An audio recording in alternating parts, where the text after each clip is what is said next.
Yeah. Well, No.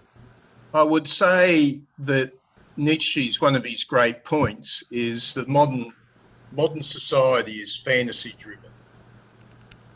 It's the thing when as soon as they built the first cigarette and the king got up, king of the city state got up on the cigarette with his head astrologer priest, the king was saying, I've got the next 1,000 years we will rule. Yeah, this is the 1,000-year state of Uruk. Now for a word from our sponsor, and along will come the astrologer priest. Now for a word from God. They'll be up there. They'll literally raise themselves on that first mound, and the crowd was looking at them. And that's a story in the Bible where they built the Tower of Babel and the city. And I forgot that bit. I was preoccupied with the Tower of Babel. They built the city as well.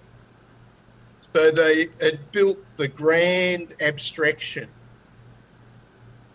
And as Nietzsche said, it's driven by fantasy. And of course, the hunter-gatherer was more normal. He too had a fantasy life, but he was more grounded in the real reality. He was surrounded by people that mattered to him. He was doing things that mattered.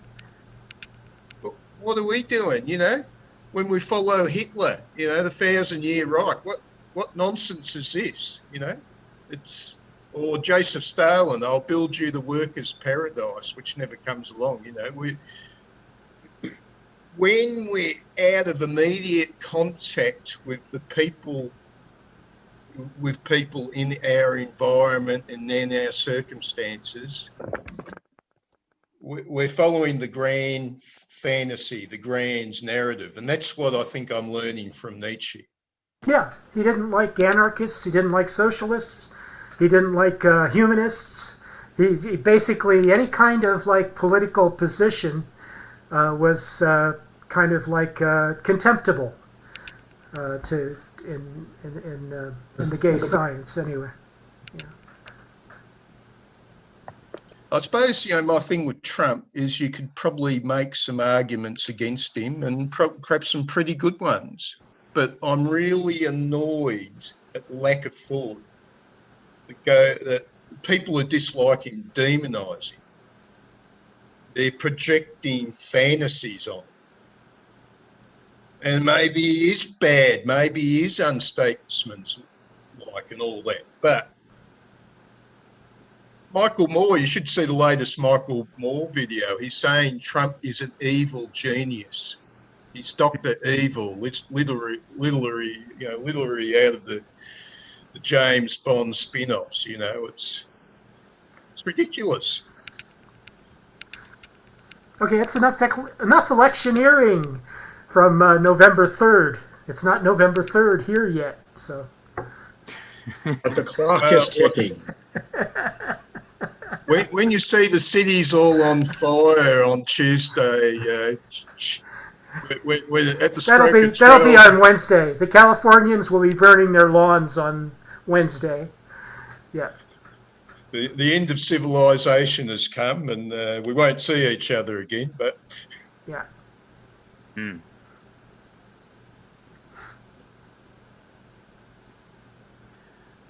So yeah, that's my lesson from old Nietzsche. It's all.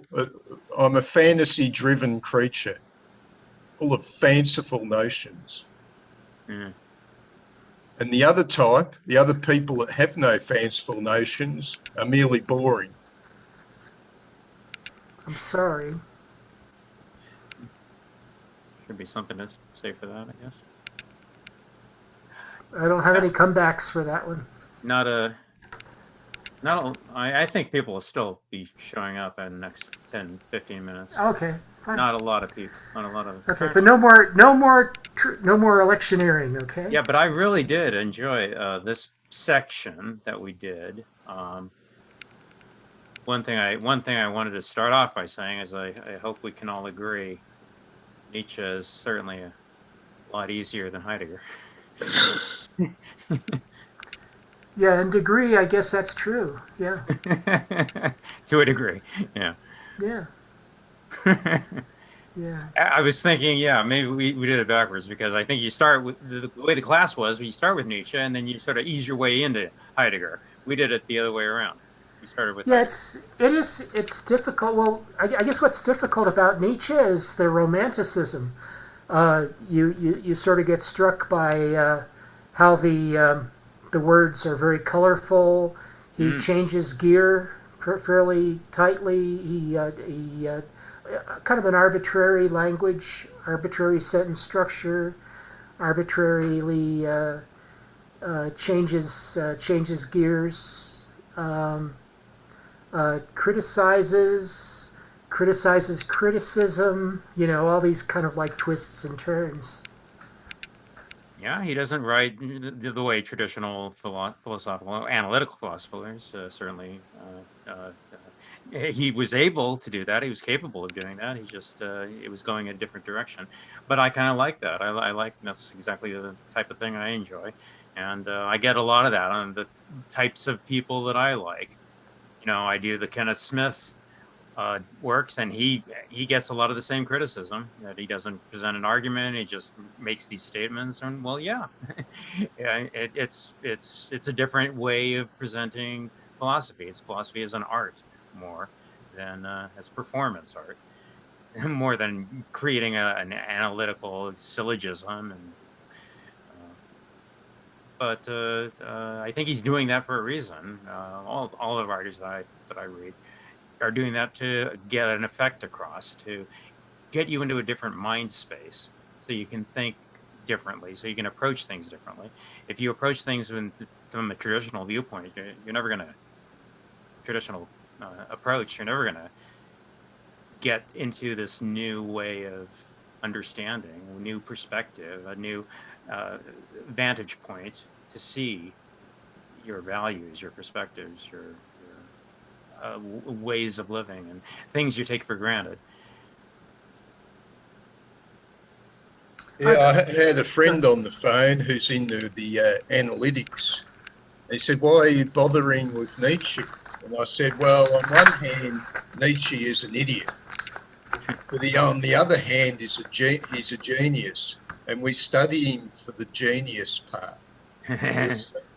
Nietzsche, obviously, on one level, he was probably blind to human life on many levels, but on one level, he could see further than the rest of us. And that's what we're trying to follow. He seemed to understand, he had this concept of going under, which I think is the idea that we're not philosophers, and people who are intellects should be classless. They should be willing to go down to the basic level. He considered himself, as much as he considered himself a musician and a philosopher and so forth, he considered himself to be a rascal. I listened to a bit of Ecce Homo yesterday, a couple days ago, and I noticed he talks about his loves and relationships that ended up in abortions, and has a very honest and kind of completely the opposite of like a British philosopher. Speaking of analytics, a British philosopher would always try to hide those facts. They would consider those facts to be scurrilous and to damage their reputation. But part of Nietzsche's identity was to be able to go under and to be a philosopher for the common people, as much as he was a philosopher for that audience.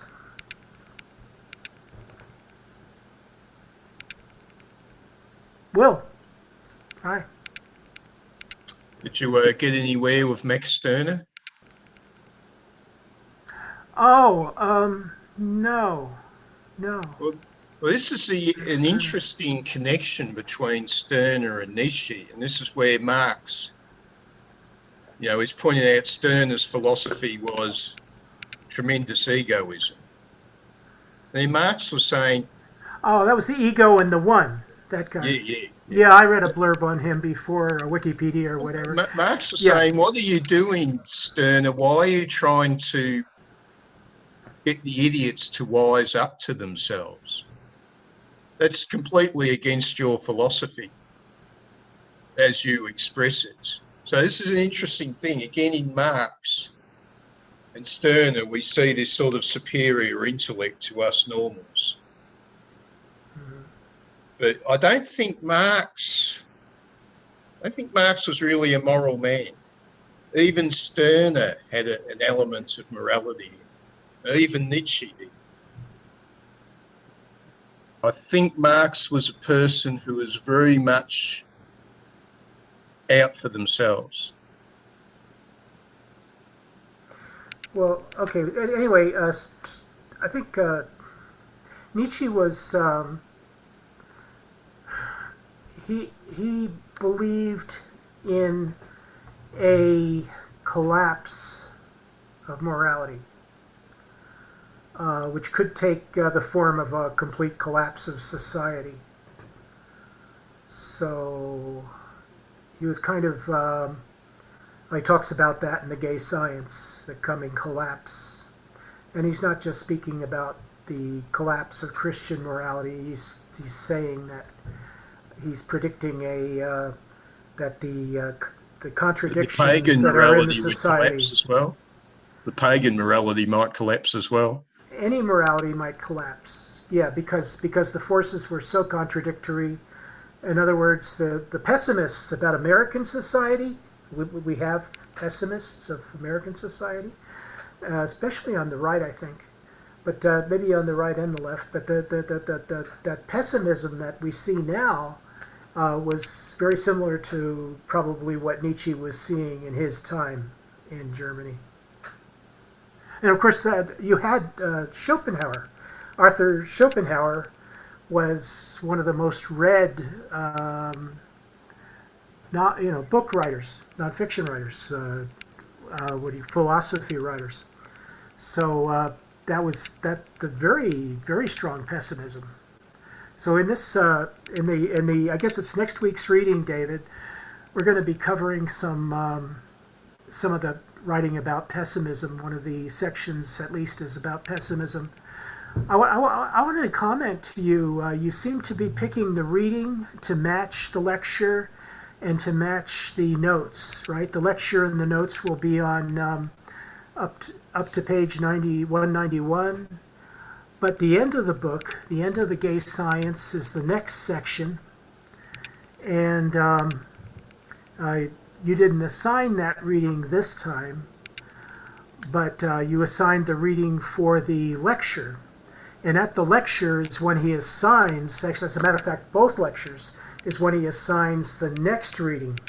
So I just thought it would be good to read ahead. I like reading ahead. I was just going to urge you in the future, when we do a series like this, allow us to read ahead to the meetup that will include the discussion of that material. And that, I think next week will be the last meetup on Nietzsche, will it not? Or no, it'll be the last meetup on The Gay Science. Gay Science, yeah. Yeah, so we should have read to the end. I'm thinking, well, we could read to the end by that meetup. Yeah, okay. So maybe I'm off my rocker here. Sorry. Hi. Hey, Shauna. Shauna. Hi, guys. Hey. Stephen, I have a confession to make. Oh, sorry, Stephen. now? I'm finding it go tough for it. I'm finding it tough to get the two audios in before we meet again. I was a little shy again this week. Oh, really? Yeah. Hope. I'm prepared. Well, I hope you can get to them because they're really good. Yeah. I confess that I've skipped the audio before the recordings. Just went with the reading. Yeah, I would rate the reading just a little bit higher than the lecture myself. So. I hear you, but I like how he really does sort of demystify things, and then I find, oh, okay, and so then when I do the reading, it makes makes sense. But yeah, Yeah, and he's very literate. You know, he talks about when he needs a villain, he talks about his British boyfriend. boyfriend. Yeah, I hope you listen. I hope you get a chance to listen to him, as well as what we'll do next week. So that'll be 4, won't it? But if anybody has any objections, what I have in mind is I think let's just do like the key paragraph from 283, so that because I just really loved this. Let me see. Okay, this one right here.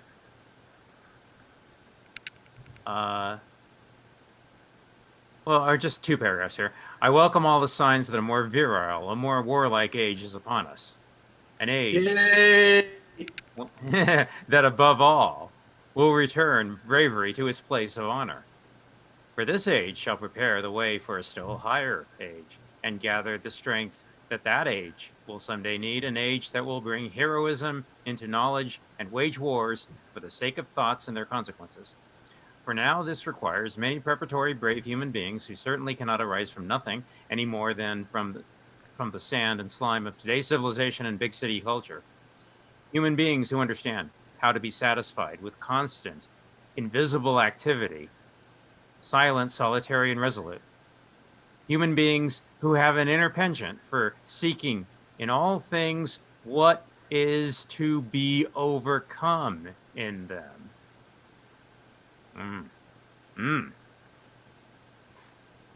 Human beings to whom cheerfulness, patience, simplicity, and contempt for the great vanities belong as much as do magnanimity and victory and indulgence for the small vanities of all the defeated. Human beings with a sharp and free judgment about all victors and about the role played by chance in all victory and fame. Human beings with their own holidays, their own work days, their own periods of mourning, who are used to command and sure in commanding, and are no less prepared to obey when it is appropriate, equally proud in one and in the other case equally serving their own interests. More endangered human beings, more fruitful human beings, happier human beings. One more. For believe me, the secret to reaping the greatest fruitfulness and the greatest enjoyment from existence is to live dangerously, build your cities by Vesuvius, send your ships into unexplored seas, live at war with your fellows and with yourselves, be robbers and conquerors as long as you cannot be rulers and possessors, you knowing ones. The time is nearly gone when it could be enough for you to live hidden in the woods like shy deer. At last knowledge will reach out its hand for what is due to it. It will want to rule and possess, and you will too, along with it. Yeah. So he's talking about the Overmen, right? Well, now, see, this, I mean, if anything, this is why you read Nietzsche, for passages like that. I mean, I don't know about you, but I mean, that just stirs me to my soul. It stirs me a little bit.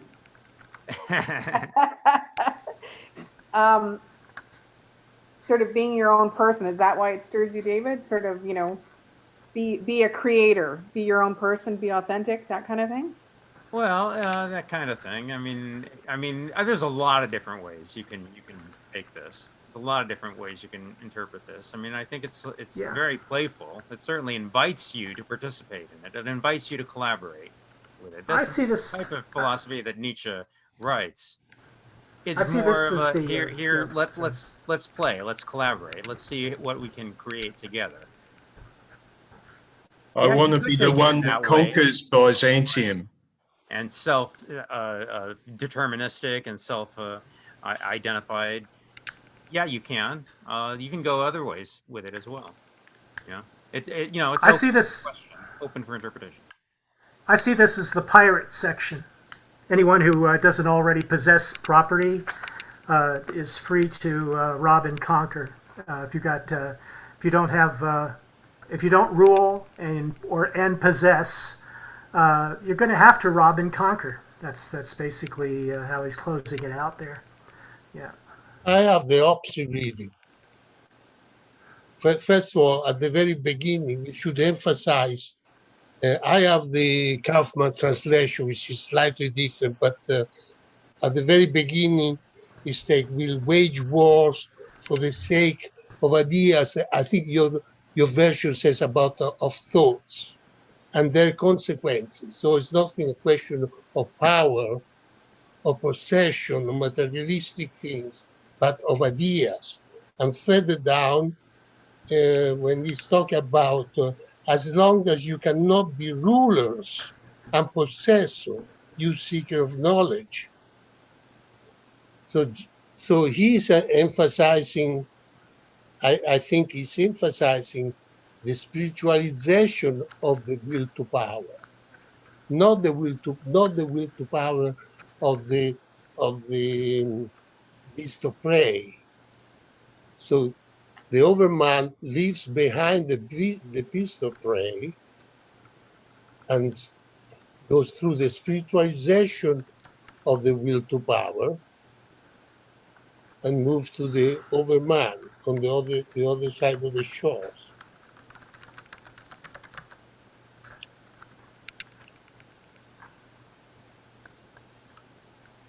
That's an interesting point of view, but it sounds a little Christian to me. Well, not at all, not at all, because why is criticizing Christian? He criticizes Christian because the Christian faith negates life. He affirms life. So from that point of view, it's just the opposite of Christianity. When he's talking about to live dangerously, there is no book that guides you. So you have to create your own book. But that is not the book of the beast of prey, but is the book of those who have they have spiritualized the raw emotions. So he's not Christian at all. He's against Christian, negates the passion, negates the desire. He affirms the passion, the desire, and the emotions with one proviso. And the big proviso is you have to transform the raw desire and passions and spiritualize them. Only then you become, you have the innocence of becoming. The importance. What do you mean by spiritualize? Spiritualize is you leave your ego, your drive for power, for submission of the other people. That's what he means by the spiritualization of power. For him, the purpose, Kafka, for example, talks about the nature, the purpose of nature and the purpose of man, both, is to drive towards perfection. How do you drive the perfection? Say, for example, the example of this is like getting into God. No. What was Nietzsche's point about the human being? What was the basis of his character? And he's saying the human being is an animal. Yes, indeed, because he's the beast of prey. So this is the thing. I think all my desire for philosophy and all the nonsense is nothing more than the base being in me that's seeking that better banana. Like, I'm exploring philosophy because there's something in me which believes somehow that will get me more bananas. So I believe that I'm a banana-driven mad ape. That is the man that has to be overcome. That's exactly the point of Nietzsche. He doesn't want more bananas. He arrives at the point where he doesn't have those kind of needs any longer. That's the spiritualization. Where does Diego? This is news for a lot of us. Where does Nietzsche talk about overcoming anything? Well, okay, I can give you some. Okay, let me This might be very specific to this Yes, translator. very specific. Yeah. Okay, so Well, he used the word Okay, overcome first. in the second paragraph. Oh, in your reading. Oh, okay. For seeking in all things what is to be overcome. okay, for example, Zarathustra 230 gives grace and beauty to power. It's so specific, it's so prescriptive. Gives grace and beauty to power. It's not the power of the Borgias. That's the beast of prey. You have to give grace to power. So that's where that's why is the Ubermensch who leaves the man behind. So I give you another fact. The gift given virtue. That's Zarathustra 186, 181. Okay, another one if you want. Wait, I didn't hear the word overcome. Was it there in one of those quotations? That's the very movement of overcoming. Overcoming is overcoming when you acquire grace, you have overcome the man. So that's in your opinion. Okay, you're just giving your opinion of what he means. Diego, sorry, when you're giving these quotes, are they from the gay science? Well, I am all over. You see, one of the problems that we have, Nietzsche is not a system builder. Nietzsche tells us that he's an experimenter.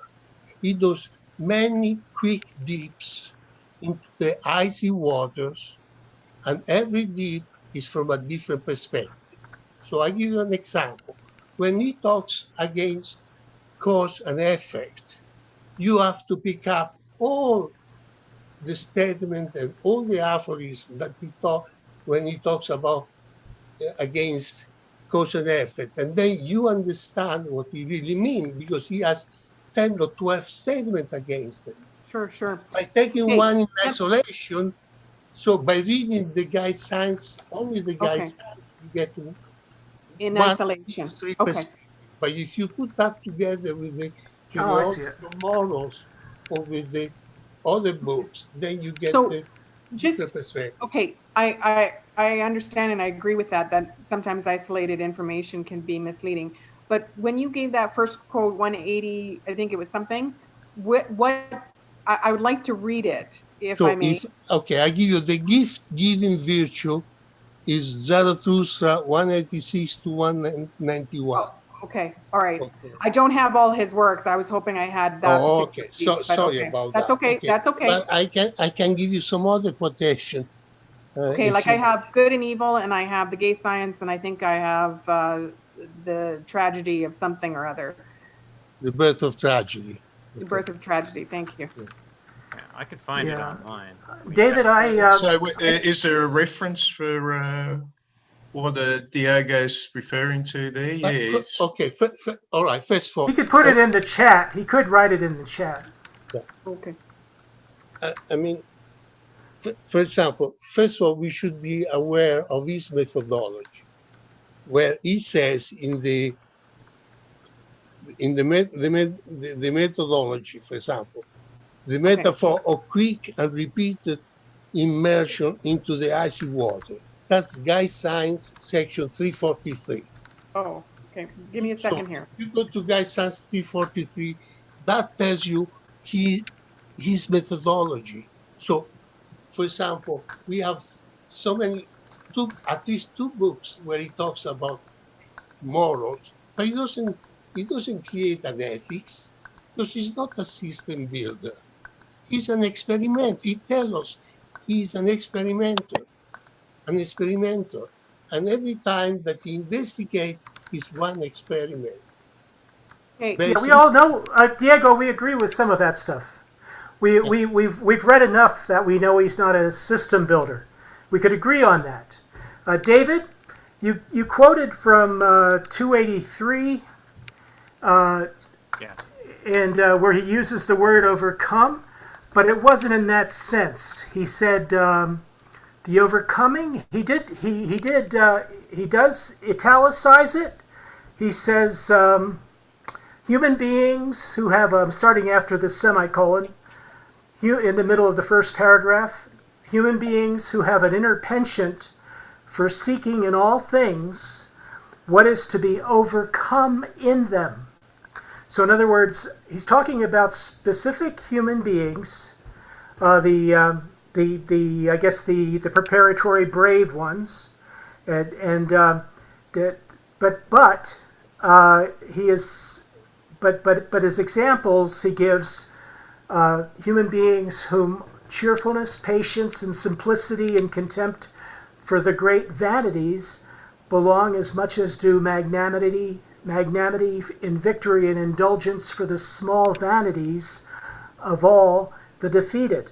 So in other words, he's talking about human beings that are willing to not judge everything. He's talking about human beings that are open to all experience and in a way are open to all existence, not a particular style of human beings that are carrying a club around. Well, and I just want to, if I could also speak to Diego's 343 from the Gay Science. So I'm through it briefly, granted, but I'm reading through it and I understand where you're getting the idea of overcome, but I see it in a slightly different way. What I see with the overcoming it is almost the being able to distance from it, so that when things shift, rather than being attached to certain beliefs, standards, practices, that you're able to, you're not going to be too attached to it. So it's a little bit of a different, I think, meaning than you're overcome, which I'm interpreting when you say overcome. I guess I'm viewing it as sort of being able to deal with the crisis and overcome it. And I mean, it would be that, but for me, that happens through the process of actually being able to separate yourself from these, sort of when the system collapses rather than collapsing with it, because you're not completely basing everything on, it's like if you say, well, family's like this, and this is what family looks like, and this is what community looks like, and this is what a job looks like, and suddenly if that's all been collapsed, it's a little bit like COVID, your day-to-day has collapsed a bit. If you're still going to hold on tight, your whole sense of being, your whole sense of practice is held on tight to certain routines, practices, beliefs. I think he speaks that that's the danger of it. If you collapse with it, you need to have that flexibility to see that, now, where did I get this from? And what must all collapse now that this belief has been undermined, because so much was built upon it, so much rested on it and had become one with it. Again, it was a quick read, so I could be off. I got a sense that his meaning is always that attachment. That's okay, but but you see, his position is that he's criticizing. Basically, his position is very simple. He sees the ancient, specifically the Greek, the ancient Greek, and even more important, even the pre-Socratics. People like Heraclitus, which is a champion of Heraclitus. He takes the pre-Socratics, he takes the ancient Greek and their sense of values. And then, of course, that has been completely destroyed, not just overcome, but destroyed by the Christian set of values. So the ancient Greeks, they celebrated life. They celebrate the passions. They celebrate the emotions. The Christian instead did not celebrate. Actually, they negate life rather than affirming life. Right? So now he doesn't want to return. His project is not to return to the ancient Greek, the classic Greek value, but is to move beyond. All right. So the overcoming is precisely the process of overcoming the decadence which has been given to us for the past 2 millennium by the Christian civilization. But could I ask why did he like the Greeks? Why did he like the Greeks? Well, we start at the beginning with the birth of the tragedy, the struggle between the Apollinian and the Dionysian. he's not looking at the dualism. Even in the birth of the tragedy, he tried to No, combine. you're not answering the question. All right, you've mentioned, okay, the Greeks came up with some nice tragedies. Brilliant. Was that the only reason he liked the Greeks? Well, I mean, the other one was Not the that, art that's and, not the only reason. yeah, the nonsense and the sense part was what he felt was missing, is that the fact that they built in the arts, which gave that nonsense perspective, if you will, of the world. So I mean, I guess, Diego, I then would agree more with your term of overcome. I was viewing it a different way, because it's that ability to somewhat, like he talks about, instead of rather the immediate effects of the event and to be sad and depressed if you've had this Exactly. collapse, then in fact you have this lightness and happiness, because it's an opportunity to resort. You sort of lose those ties and can think critically about your next steps or what have you. So I would say that Yeah, was aligned. yeah, you're But you're correct. using, yeah, you're using Because sort of the earth, overcome as a the shift. earth, for the Christian, the earth is a valley of tears. For him, instead, the earth is a richness. And so, for example, we want to have control. He says that's the last thing we want. First of all, you can't have control to begin with. And secondly, we should strive and drive out of the unknown. I'm sorry, should. Eh? The word should in English means to owe. So you're claiming I this to somebody. Who do I owe it to?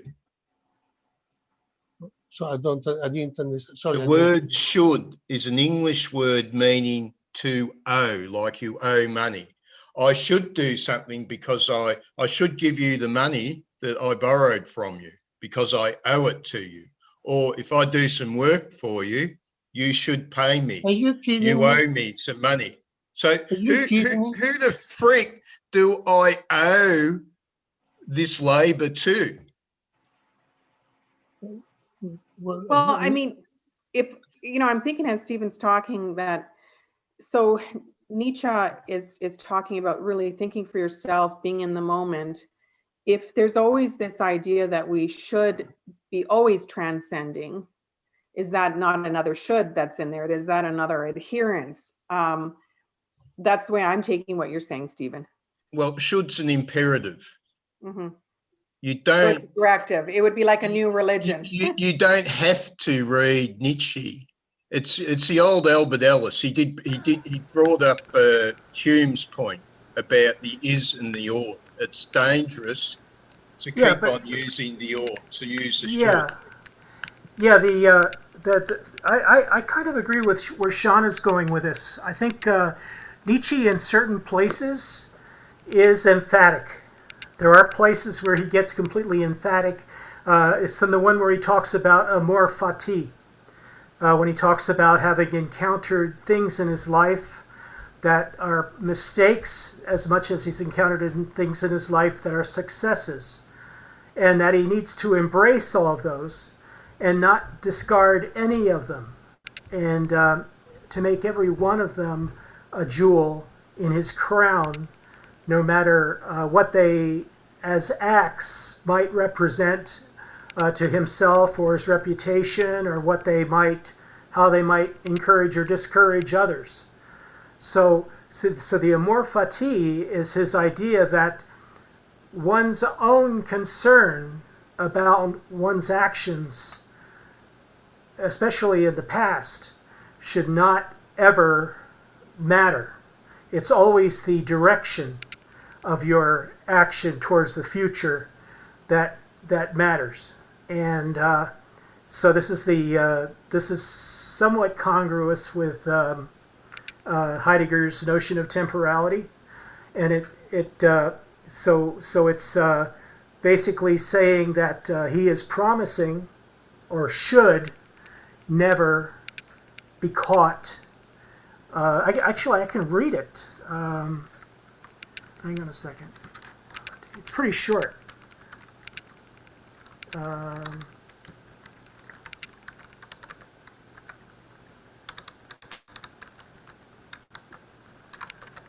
It's number 276.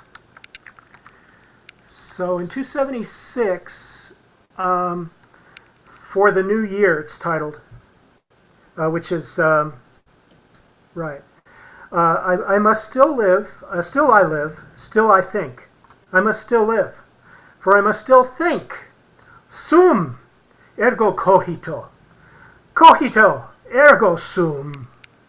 On this day, all allow themselves to express their wish and their most beloved thought. So I too want to say what I wished for myself today, and what thought first ran across my heart this year. What thought shall be, that's should, what thought shall be for me the ground, guarantee, and sweetness of all further life. I want to learn more and more to see as beautiful what is necessary in things. In this way, I will be one of those who make things beautiful. Amor fati, love of fate. Let that be my love from now on. And I do not want to wage any war against what is ugly. I do not want to accuse. I do not even want to accuse the accusers. Let looking away be my only negation. And all in all, to sum it up, someday I want to be a yes-sayer. So much about nihilism. If he's a yes-sayer, the whole discussion nihilism takes a different connotation. Well, the connotation is that nihilism is bad, and that he wants to be the opposite of a nihilist. Exactly. He wants to always look away. He wants to always look away. Looking away be his only negation. He wants to be positive of all things because of his constitution as an overman, of being ready to observe what is necessary in everything. So, which number was that one again, please? I think it was 273? 273? 276. 276, right. 276. 276, yeah. Mm-hmm. A full discussion on amor fati, you get into ecce homo when he's talking on GT2.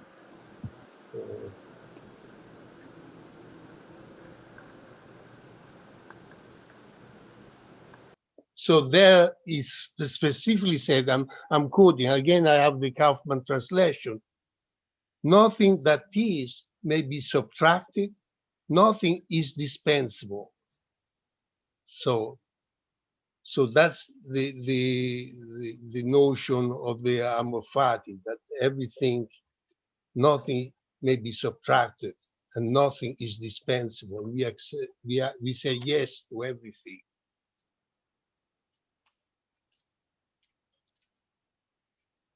So the yes saying, that's where there is confusion, because for him, he affirms life. He said yes to life, even to the horrible aspect that life presents to us daily. That's why. Do yes. you believe him? Do I believe him? Or do you think everything he wrote was his genuine belief? Absolutely no. He tells us that he replaced an error with a more probable error. He says to us, to be a Nietzsche is not to follow me. He laughs about any absolute truth. So if you ask me whether I believe him, he didn't believe it himself either. He's telling us, I see the error of the existing value system. Well, I still question, who do I owe? Don't to nobody, to yourself, if you follow Nietzsche. Okay, I owe something to myself. Yes. are the best to Well, I lie. can sort of trundle along with that one. I think there's a few potholes I might hit with that one, but yeah, we'll Well, there trundle are along lots with of it. potholes, but you should enjoy the potholes. You jump into them like children do, and they are fun.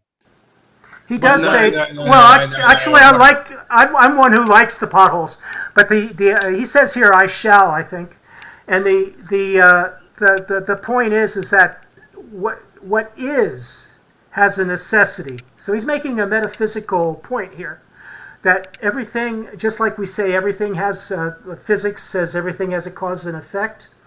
So we say metaphysically that everything has a necessity or it's contingent. Okay, and he says rather than say anything is contingent, I shall say, which is should.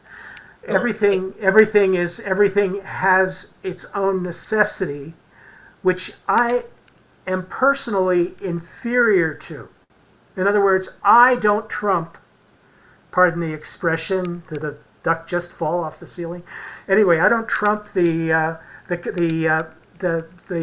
necessity for the necessity of other beings in the world or other objects in the world. So those have their own necessity, and I will yield to them. By accepting my own fate, but whatever that actually, is. no, actually, he says quite differently. He's very, very clear. In the Twilights of the Idol, which I mentioned already 2 weeks ago, that we should read, because there he says, these are my doctrine. He says, we are part of the all, and we have the same fate of the all. And moreover, precisely because we are part of the all, we cannot be objective, neither objective nor subjective, because we have vested interest. So our fate is linked inexorably. We can't avoid as part of the whole. So last time, for example, I think Christine was talking about whether he has a telos or not. He doesn't have a fixed telos according to the classic metaphysics, but he does have a telos. Okay, what is the telos? Is the usually in German the fatalitet of the Ganze of the whole. Okay, so we are part of the whole. So in that respect, we can't get out of the whole. We can't be objective looking, oh, that's that. I can look at these things objectively because also this is part of the whole as any other entity. Well, you talk about material. You're talking about material that's not in the course, and also Nietzsche, was a work in progress. He wrote in a different style when he started, with the Polynesian Dionysius. He ended up with a completely different style of writing.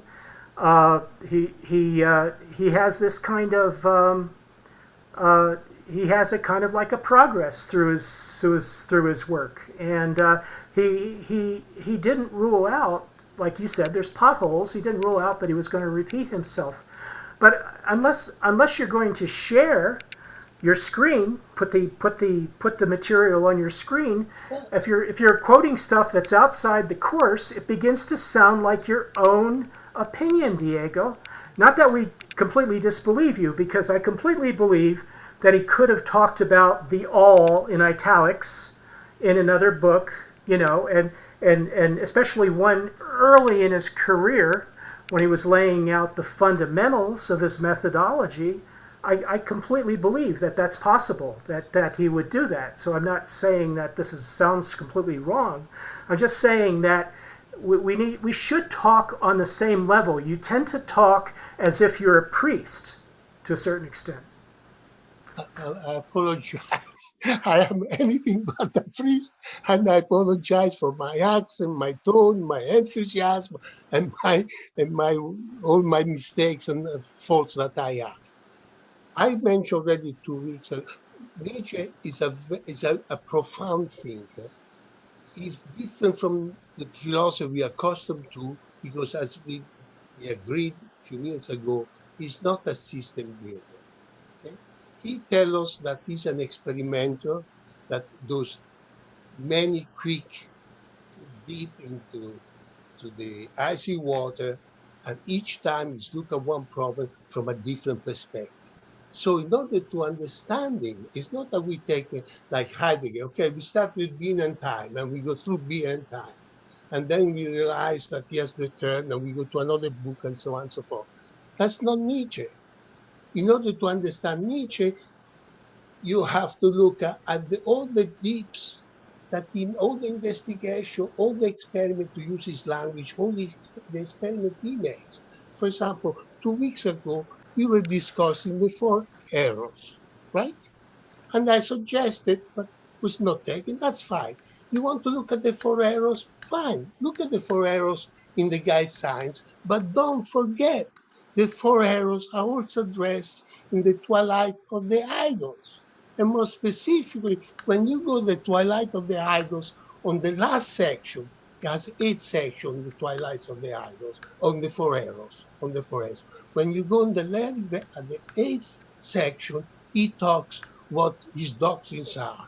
And then you start to understand, these are his doctrines. He tells you that's what he believes. And we should keep those as signposts. Well, that's what I'm talking about. That's what I'm talking about. You see, that's in a sense that's doctrinism. That's there's another word for it. It's hermeneutics. It's going back and discovering everything someone said in the past in order to blame them for it, or to blame the accuser of being wrong, I'm going so to that he take doesn't the have original the German text. This sounds a bit like scholasticism. That's what I'm saying. This friend of mine Yeah. who doesn't like the Continentals, purely in analytics. Oh, this is scholasticism. You know, some female friend comes along quoting all these mystics like Rudolf Steiner. Oh, you just keep on quoting these books all the time. That's scholasticism, you know. They say, think for yourself. Yeah. I'm looking for my original German text. Oh, that's good. How many people read German?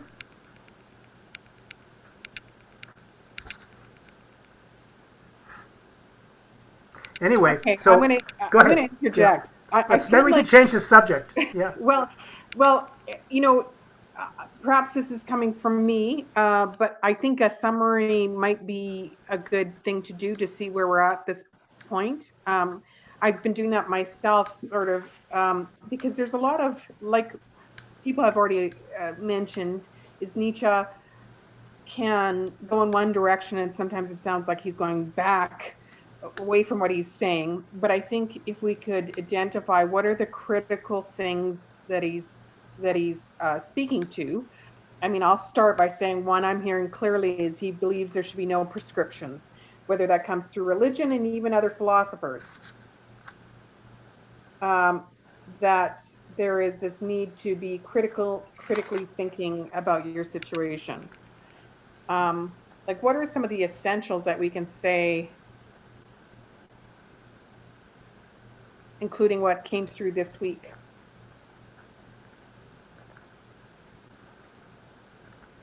If we had to write a Cole's Notes version of Nietzsche at this point. Yeah, well, he turned the attack on science, according to the lecturer. He pointed out that science and humanism are just the new religions. Okay. So no prescriptions, including religion, science, and other philosophers even.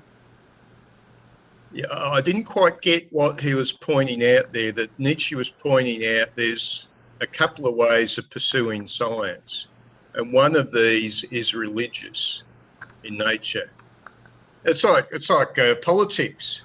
You know, what I'm seeing in politics, what I'm critical of, sounds to me it's like people are pursuing a cult, a religion. They're not questioning their views.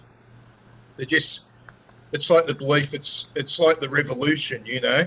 Oh, we're going to the workers' paradise. Therefore, even if I know that a lot of Marxism is unsound, and we have to kill a few million people along the way, it'll be all made worth it when we reach the workers' paradise. And so people will lie, they will falsify knowledge in pursuit of their objective, and that's where I have my doubts. I have some notes on that I think will help. Anyone can sort of like just challenge or ask questions as we go, but I'll just go ahead and start on my notes. 288 is, and if David wants to show them, he could do that. He could show the text for 288. But anyway, it's about the bankruptcy of personal philosophy. He says this only exists. The bankruptcy of personal philosophy only exists because of a paucity of philosophers and the failure of society to establish justice. So I thought that I kind of like that one. That's very tight with my political views. 290. He's talking about styling. He's talking about personal style. So I'm not going to read the whole thing. I'm just going to give you my notes, and then if you want to stop me, David, go ahead. I like 290. I was planning on reading that one, actually. You want to read the whole thing? This is actually really very good. Yeah, I actually have about 2 paragraphs of notes. I could go, which you take your choice. Yep. All right, I can do it. One thing is needful. Giving style to one's character, a great and rare art. It is practiced by those who survey everything that their nature offers in the way of strengths and weaknesses. I'll say that again. It is practiced by those who survey everything that their nature offers in the way of strengths and weaknesses, and then fit them all into an artistic plan, until each thing appears as art and reason, and even the weakness charms the eye. How about that? Here a great mass of second nature has been added. There a piece of first nature has been removed. Oh, I see. Okay, start again. Here a great mass of second nature has been added. There a piece of first nature has been removed. In both cases, through long practice and daily work. Here the ugliness that resists removal has been hidden. There it has been reinterpreted into the sublime. Much that is vague and resists formation has been saved up and used for views from afar. It is meant to signal in the direction of the distant and immeasurable. Finally, when the work is complete, it becomes clear how it was the compulsion of a single taste that was ruling and forming in things both great and small. Whether the taste was a good or a bad one means less than one thinks. It is enough that it is one taste. Yeah, very, very, very. What you have this is one called Elevated Moods, is it? What you have discussed, read, is exactly what I meant by spiritualization of the raw emotions. So that's a classical explanation of what I was talking about, the spiritualization of the desire, passions, and emotions. This is the gay science, 288, is it? 290. No, 290. 298, all right. So I think this is what I have. Styling based on one's own strength and weaknesses are all incorporated into an artistic plan for people, in which even the weaknesses become charming. The uglinesses become sublime. Things that are vague and unformed become signals to infinity. So it's basically, he's using his sense of poetry here to show that we actually incorporate our strengths and our weaknesses into a personal style. As in all art, it is the unity of effect that is at stake here, not some higher and previous aesthetic. So in other words, we have a unity effect that we generate ourselves in our personal style. So he's actually making a very bold statement about personality. The authoritarian types, the ones that are basically trying to control, are most at home with this, since their tendencies are in... Absolutely not. Well, listen to what I have to say first. Don't interrupt. But- Don't interrupt. The authoritarian types are most at home with this, and I'll just give you the language that supports that. The language is, it'll be the strong, domineering natures who, in such a compulsion, okay, is that enough? I'll just go ahead and read my notes now that I've quoted from Nietzsche. The authoritarian types are most at home with this, since their tendencies are enhanced by art, while the weak ones, who seek freedom and explain themselves as wild, quote, wild, arbitrary, fantastic, disordered, and surprising, unquote. The bottom line is that one gains equanimity by satisfying oneself. Self-dissatisfaction breeds revenge, victimizing the others through their ugliness, through our own ugliness. The sight of the ugly makes one bad and somber. And if you disagree with that, I'll just go ahead and read the whole thing. It says... No, but the emphasis, he makes very, very clear. When he talks what we read before, and then when you build your own style. But then he said, conversely, it is the weak characters without power over themselves that hate the constraints of style. You see? So he talks about the people with power, the power to control themselves. Are you quoting from Walter Kaufman? Yes, 290. Okay. Yeah, he's a terrible translator. This is what it says in this translation. Are you kidding me? He is terrible. One thing, he's he's been called out, for his mistranslations of German language into English. But one thing is needful, that human beings attain satisfaction with themselves, being through this or that poetry and art. This is all human beings. For only then can one stand to look at human beings. We're actually disgusting creatures. Those who are dissatisfied with themselves are constantly ready to take revenge for this. The rest of us will be their victims, if only by always having to stand the ugly side of them. For the sight of the ugly makes one bad and somber. So this is like genius, because he's explaining revenge. He's explaining the revenge of the needful humans and how they attain satisfaction with poetry and art the same way, but because they need to, because they have utter necessity to be observed that way.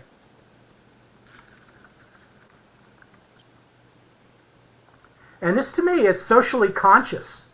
This 290 is extremely socially conscious. That one has a style, and one gives the style according to where one stands in the dominant hierarchy. No, you don't have a style. You have to build the style. Good, yes. By doing all the things that David read before. Right, exactly. Well, no, this is the giving style. Yes, of course. So it's not you have a Talking style. about 289? But that's fundamental difference. 283. Huh? Yeah. Okay.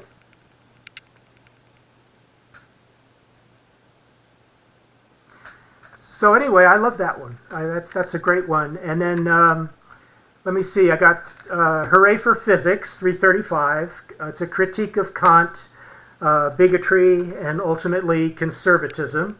I like that one. 341 is The Eternal Reoccurrence, probably the best, a very good one. 342 is Zarathustra's motivation to leave the gods and become like those he would teach. 343, What Our Cheerfulness Means, The Open Sea. Very deep reflection on the coming collapse. So that's probably a good one to read. 343. You want to put that up, David? Okay. 343.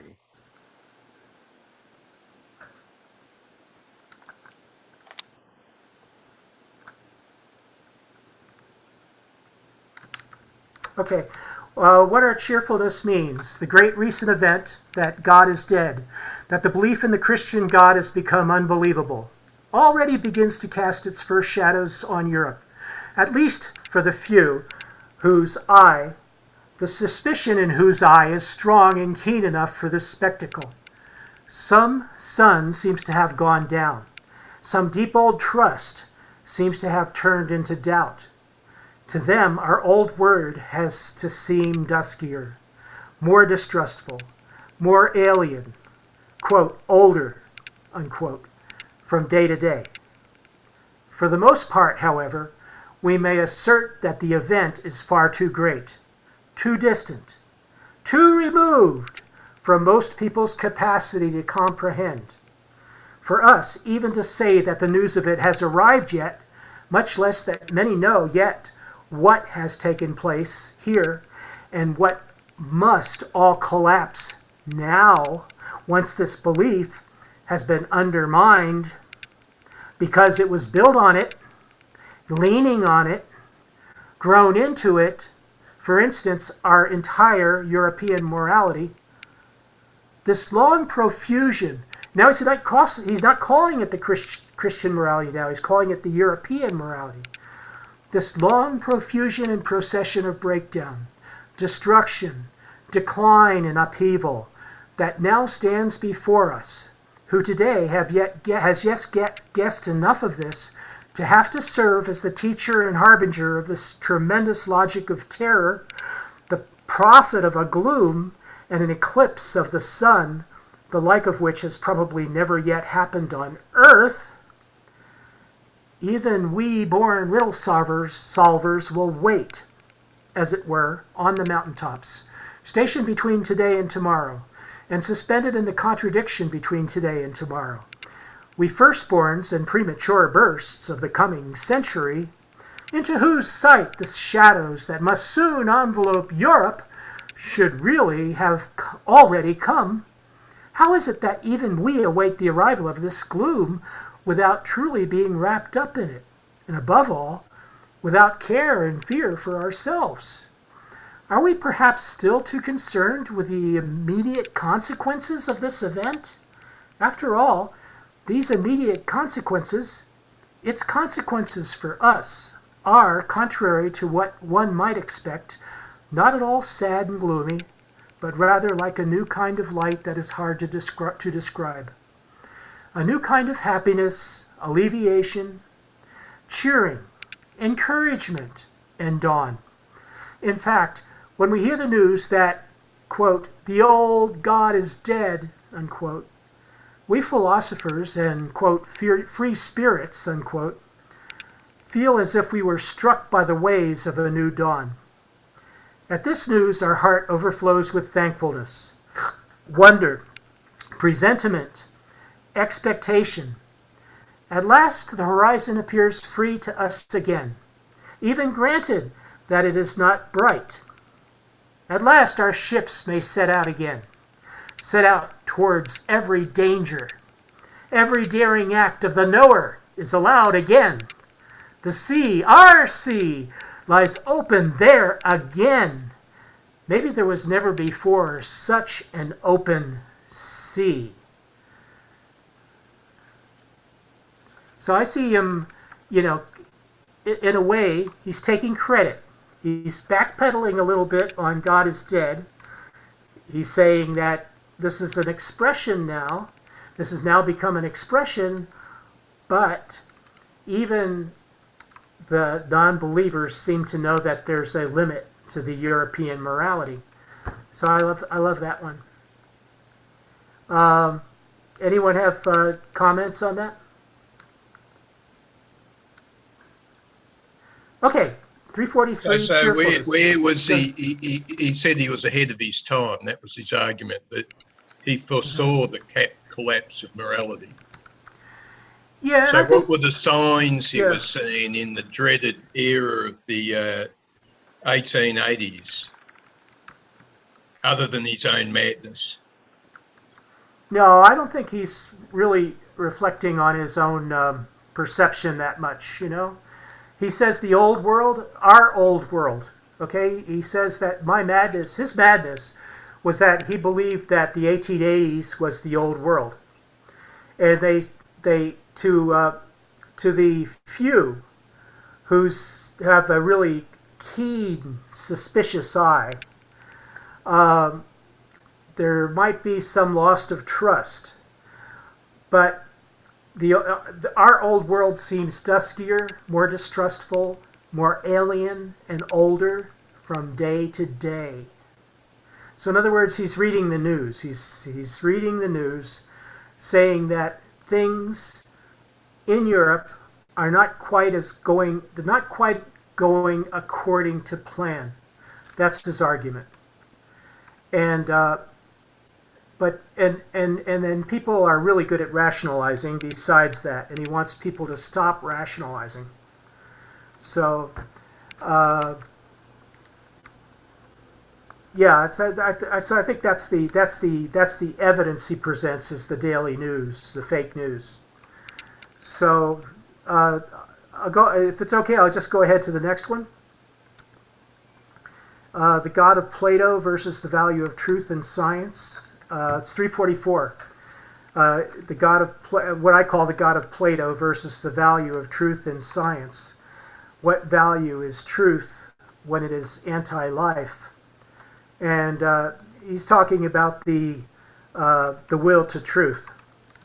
So this is in contrast to the will to power. It's the idea that truth is what's important, and in the Platonic sense, in the sense that it defines the arguments of wise men. So I suppose the faith is the truth is always holy. That it's always going to be something good for us. No, as a matter of fact, his point here is that what value is truth when it's actually anti-life. That's my point. The more traditional view in Western society was that the truth is the absolute goodness. But he's throwing doubt upon that, isn't he? Yeah, he says this very conviction could never have arisen if truth and untruth had both continually demonstrated that they are useful, as is the case. So in other words, we have, as mankind, we have both truth and untruth. The only thing that gives us truth is faith. So when we have faith in religion, that communicates a truth to us. When he says, go on with his writing here, he says, thus the faith in science, which after all indisputably exist, cannot, and he criticizes it elsewhere, further down he criticizes that some more, but he says, it cannot have originated in such a calculation of utility, but rather in spite of the fact that the lack of utility and the dangerousness of the, quote, will to truth, unquote, of, quote, truth at any price, unquote, is continually being proved.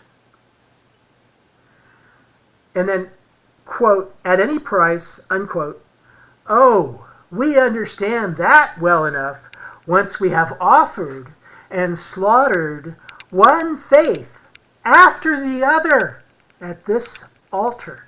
So in other words, he's saying this is a continual process. This is an eternal reoccurrence of dismantling faith and trying to erect a new truth on its remains. Somebody wants to argue with that, I bet. Well, it's the Christian Bible, isn't it? Was it St. John's or the Apocalypse or something like that that said, you shall know truth and the truth shall set you free? That's the Christian world, you know. Right, and there's similar statements in Plato, but yeah, it's exactly the kind of a trajectory of Western morality. But he's creating a new replacement. He's creating some new replacement saw parts. too much of the truth, well, I think was his claim in the Right. What was it? The Birth of Tragedy, was it? That if we saw too much of the truth, Right. it would consume us, so we can only see a small amount of it and survive. Right, and the we've seen enough of the truth being erected for the purpose of maintaining a faith that we're kind of like looking askance. We should look askance at science being erected as a new source of faith and absolute truth. I remember the film Excalibur. That's a point where Morgan Le Fay was trying to get out of Merlin the magician, you know, some magic power. She said, "Show me the truth." And Merlin said to her, "Even though the truth will burn you." That's fun. So, that's the John Borman version of the King Arthur bit. It's Excalibur. Lovely film. Right. Okay, so 340. He was full of his Nietzsche. He'd read his Nietzsche, John Borman. Yeah, that's great. I hope we all read that much. And I hope we read as much as he did and as much as Diego has. So the 345, the base of most history and science of morality is imagining some plurality of minds capable, with whatever combination of error, coercion, and supposition has matched that most sought by those in power. Quote, "A morality could have grown from an error," quote, unquote. "We must," quote, "put it into question," unquote. So, in other words, this is where he says that the morality could have grown from an error.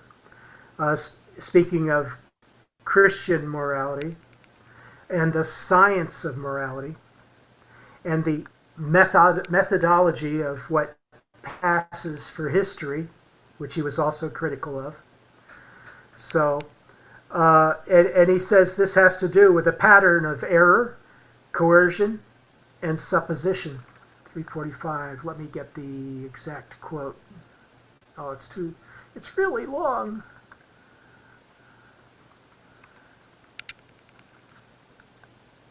It's too bad this isn't searchable. Okay. So going on to the next one. Oh, here I also have having. Okay. Then I have personal notes. 346 is next.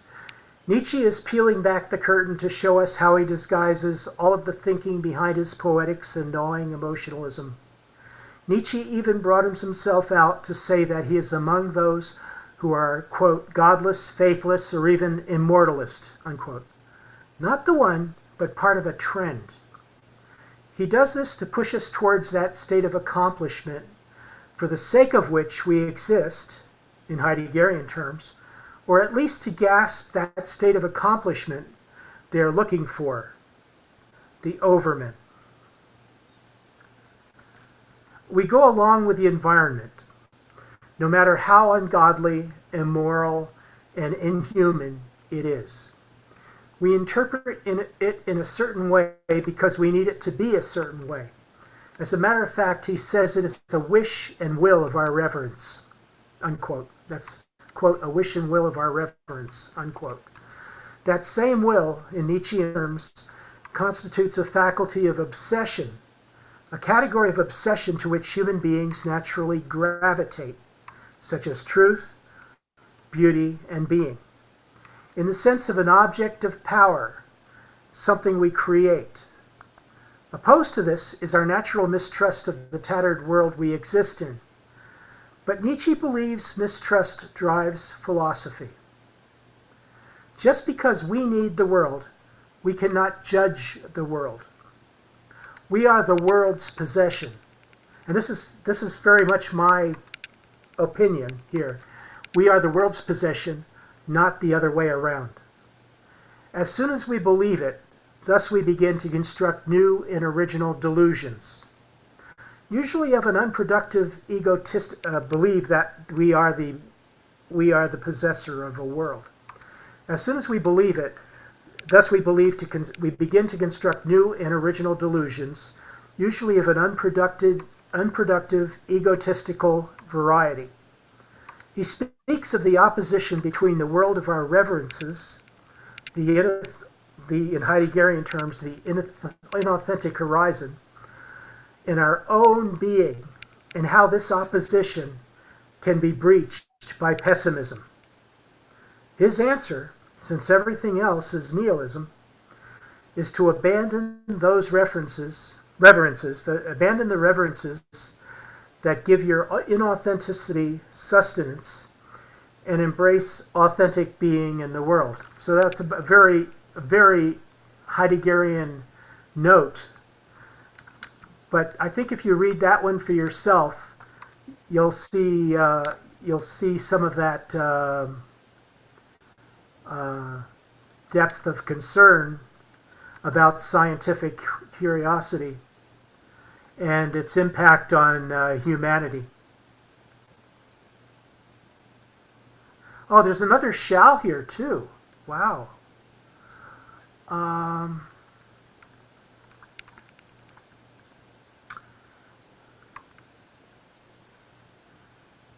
So he's sold on it.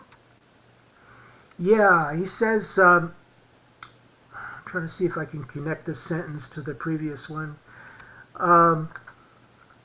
He says at the end of 345, by the value of a command, not the end of page, second to the last paragraph. He says, by the value of a command, quote, you shall, unquote. But the value of a command, quote, you shall, unquote, is fundamentally different from and independent of these sorts of opinions about it, and from the weeds of error with which it is perhaps overgrown, just as certainly as the value of medication for a sick person is completely independent of whether the sick person thinks about medicine like a scientist or like an old woman. That's very sexist, by the way. A morality could even have grown from an error. But even with this insight, and ageist, I'm sorry about that, the problem of its value would not have been touched at all. So here he's saying that this kind of like, whether it's science or medication, this is proof that a morality could simply be an error. And we haven't really touched on the problem of value in deducing this, and which is sort of to put Plato back to sleep. Let's put Plato back to sleep, because all of Plato, back in the box, exactly. Thus, no one up to now has tested the value of the most famous of all medicines, called morality. And the first element of this test would be, for once, to put it into question. Well then, this is precisely our job. Beautiful. Okay, so I'll just leave it there. That this is kind of a fun read, and there's probably many interpretations, so that gives us a little bit more meat. Do you want me to read another one, David? I can go on. 346. 347. That was 346.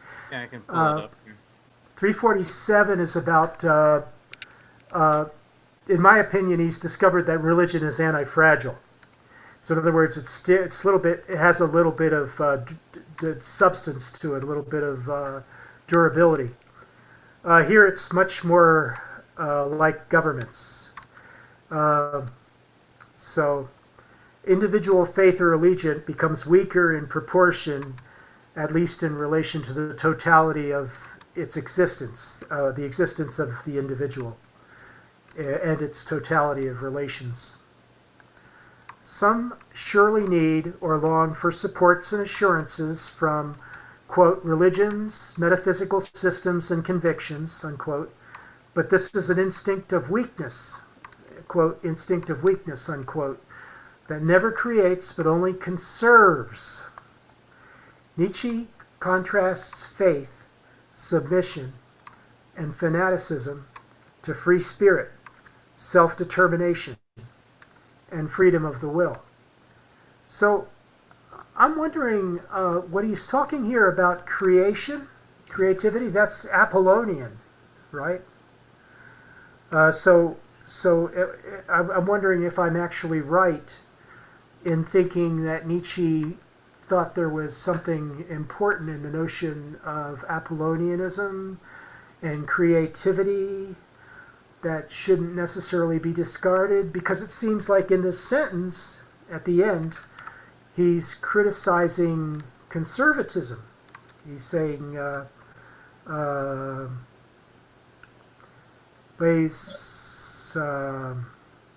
but he wasn't on about getting rid of the Apollonian. He just was about moving the balance. Right. Okay. Yeah, so he that's saw basically, it was important.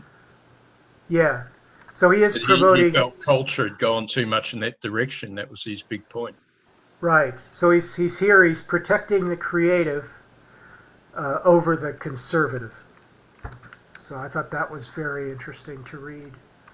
Since I don't consider myself a conservative, but I'm deep into the discussions about the creative versus the conservative. So I think I I'm want to go completely back on his side there. Back to the birth of tragedy. Now, people didn't get this before, but what did Nietzsche see in the Greeks? And I only got, well, they wrote some nice tragedy or something along those lines, but that's a tiny speck. He saw a lot more. Yeah, I think David explained that very well at the one of the first meetings on Nietzsche. He said, "Didn't you say that the Greeks had a sense of tragedy, which was day to day, almost. It was like extremely visceral sense of tragedy, which just completely is kind of like missing from our life. Why the tragedy then? Let's stick with that. Why the tragedy? Because they lived in a time and in an existence when people could attack by sea who they hardly even knew existed. That sort of thing. Well, I think the big thing that entire age was the overbearing presence of the Persian Empire. You're not just being invaded by other Greeks. You're being threatened by an alien conception of the world, which would be an utterly tragic feeling for the Greek that, oh, yeah, it's all right, you can come along and you can conquer my city, another Greek can, because I can still be Greek. But the Persians come along, what's going to happen to us? You got this behemoth sitting right next to him all through that time when the Greek poets are writing these tragedies is the very moment that Persia was at its most threatening. And there's a value in tragedy. If you teach people that it's all lost anyway, you're teaching a certain type of morality that you will bear your fate in an honourable fashion. So it's that spirit, even though the odds seem impossible, that the Greeks are going to go out and fight the Persians, even though all reason suggests you're going to be crushed. But this is a thing, the lecturer, that Matt guy that David's posted the lectures of was pointing out, the whole thing about the Greeks is they had a flourishing culture. There were plenty of flourishing cultures, but the Greeks turned the tables on the behemoth. They turned the tables on the Persians. And I think of course, the other aspect is we know a lot about the Greeks because they wrote about themselves and that knowledge was preserved. But the huge issue of Nietzsche is taking the whole package of the Greeks. what caused this titanic rise of power? You know, you got this little speck on the earth called Greece. You know, by the time of Alexander, it's defeated the giant enemy. There's a lot to this. Now, it's like the popularity with the Vikings.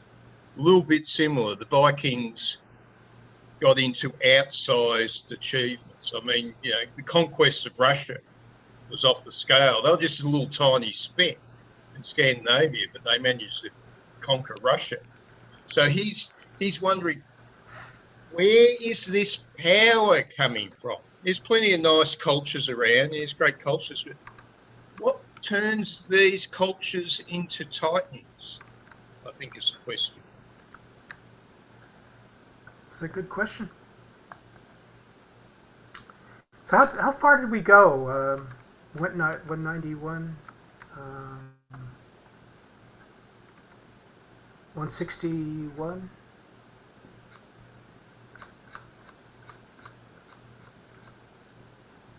So that would be to 355, I guess. The 348, he says something that sounds to me like scholars. That's the word he uses. Scholars tend to think according to their ancestry type. So in other words, their mom and dad, who their mom and dad and their other ancestors were, have a lot to do with the kinds of thoughts they have. Nietzsche is attempting to construct a theory of intellectual genetics. That's my note. In other words, the child is always the child of the parents. So that's a very interesting idea. I think that's actually very true. Yeah. I think a lot, you know, they say our brain wiring is very strongly influenced by our genetics. Right. Now we could all share, right? That's deep. Okay, 349. He's contrasting. This is cool because he's actually anti-Darwinian, contrasting Darwinism to the will to life, and he disagrees with both of these to a certain extent, as we know. The drive of life is to extend its power. The will to life is the drive of life to extend its power, which may be altruistic in its self-sacrifice. And he blames Spinoza and Darwin for judging the point to be the struggle for self-preservation or existence as against the will to supremacy, growth, and expansion, which can be nothing else than a synonym for the will to power, in my opinion. So 349 is pretty interesting one because he goes he's pretty down on old Charlie.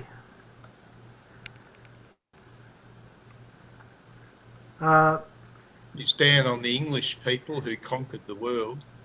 Yeah, he's kind of down on the English in general. It's true. He goes just later jealous, on. He goes after jealous German. Yeah, later on he goes against Herb the Spencer. grandeur of the Anglo-Saxon. Right. Yeah, he goes against Herb Spencer a little bit later. Yeah. I could read 349. Maybe I could share my screen.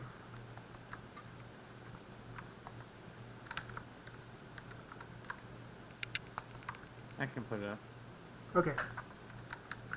There we go. Yeah, because the subject matter is pretty interesting. The origin of scholars once again. Wanting to preserve oneself expresses a situation of emergency, a constriction of the real, fundamental drive of life, which aims at extending its power. And in this willing, often enough puts self-preservation into question and sacrifices it. So he sees these kinds of, this is a kind of built-in contradiction, the will to live and self-sacrifice and self-preservation. Well, it's quite true. I've seen the way people drive. Right, the will to power and self-satisfaction, self-preservation. One should take it as asymptomatic if particular philosophers, such as the consumptive Spinoza, for example, I hated him for saying that, saw the decisive point precisely in the so-called drive for self-preservation. Had to see it there, for they were people in situations of emergency. The fact that our modern natural sciences have entangled ourselves to such an extent in the Spinozistic dogma, finally, and most crudely in Darwinism, with its unbelievably one-sided doctrine of the struggle for existence, which is probably the result of the ancestry of most natural scientists. In this respect, I think he's saying that natural scientists are monkeys, maybe, I'm not sure. In this respect, they belong to the people. Their ancestors were poor and humble folks, who were all too familiar with the difficulty of surviving. There hovers over the whole of English Darwinism, something like the stale air of English overpopulation, reeking of small people and their cramped needs. So an hominin sort of attack, as they call it. Yeah, he is like going after it. Their bloodline is too poor, their breeding is bad. Yeah, they are those horrible little Brits of Roman legend. We don't even need Nietzsche here. You could just go on. But anyway, as a natural scientist, one should emerge from one's human corner. So don't be homocentric. And in nature, what rules is not emergency situations, but overflow, superfluity, even to the point of absurdity. The struggle for existence is only an exception, a temporary restriction of the will to live. Everywhere the struggle, both great and small, revolves around supremacy, around growth and expansion, around power, in accordance with the will to power, which is precisely the will of life. Yeah, but that criticism of Darwin wouldn't have been original with Nietzsche, would it? It would have been the philosopher very, very quickly. It would have criticised that perception of Darwin. That's the idea that we struggle purely to survive. No, we struggle for an increase in life. Surviving on its own is not enough. We want more. Exactly, you are correct. Actually, Nietzsche has many sections which deals with Darwin. But primarily, he's not against evolution. He's against the Darwin notion of adaptation. That's where he's really so critical, so violent against him. Is the notion of adaptation for survival. That is the instinct of the earth, okay, which is against the instinct of life, to life affirmation. So in order to understand his criticism of Darwin, one has to understand his notion that he's against the notion of adaptation. But of course, he is in favor of evolution, because we have to move from the man of beast to the overman, which is that an evolution. Yeah, it's really interesting. I think that I think I could refute some of this claim, some of it, with quotes from The Origin of Species. You know, Darwin never says that he supports the idea that species only need to exist. He shows that species overcrowd others. He shows that species are responsible for the mechanisms of their evolution, or they become extinct. He believes he explains and believes in extinction. So it can't be that Darwin is only saying that existence is a guarantee of evolution. What he's saying, that is what Darwin says, is that the competition between species always results in evolution, even if we don't immediately understand the reasons behind the consequences of the change. And he has a lot of chapters where he explains the minute changes. So I really respect Darwin as a biologist, but all's fair in love and war, and this is a war between England and Germany, and I'm ready to go make some popcorn. I'm cool. Well, I don't think you have been fair. Yes, he's critical of the English culture. You're correct. But in the case of Darwin, he's very clear. The adaptation is one of the main drives and understanding of Darwin. And because he affirms life, adaptation is really closer to the herd, which he wants to get away from. So that's his main beef against Darwin. Now, I heard somebody say something a while ago about that he didn't really understand Buddhism. And 353 talks about Jesus and that Jesus, or whoever was responsible, Jesus or Paul, understood the alternative. He understood the alterity. He understood the alterity of the Christian empire that they were creating. So at a certain point, there was a consciousness, there was a self-consciousness of religious powers as to their creation of an alternative. What was that word again? Alternative empire.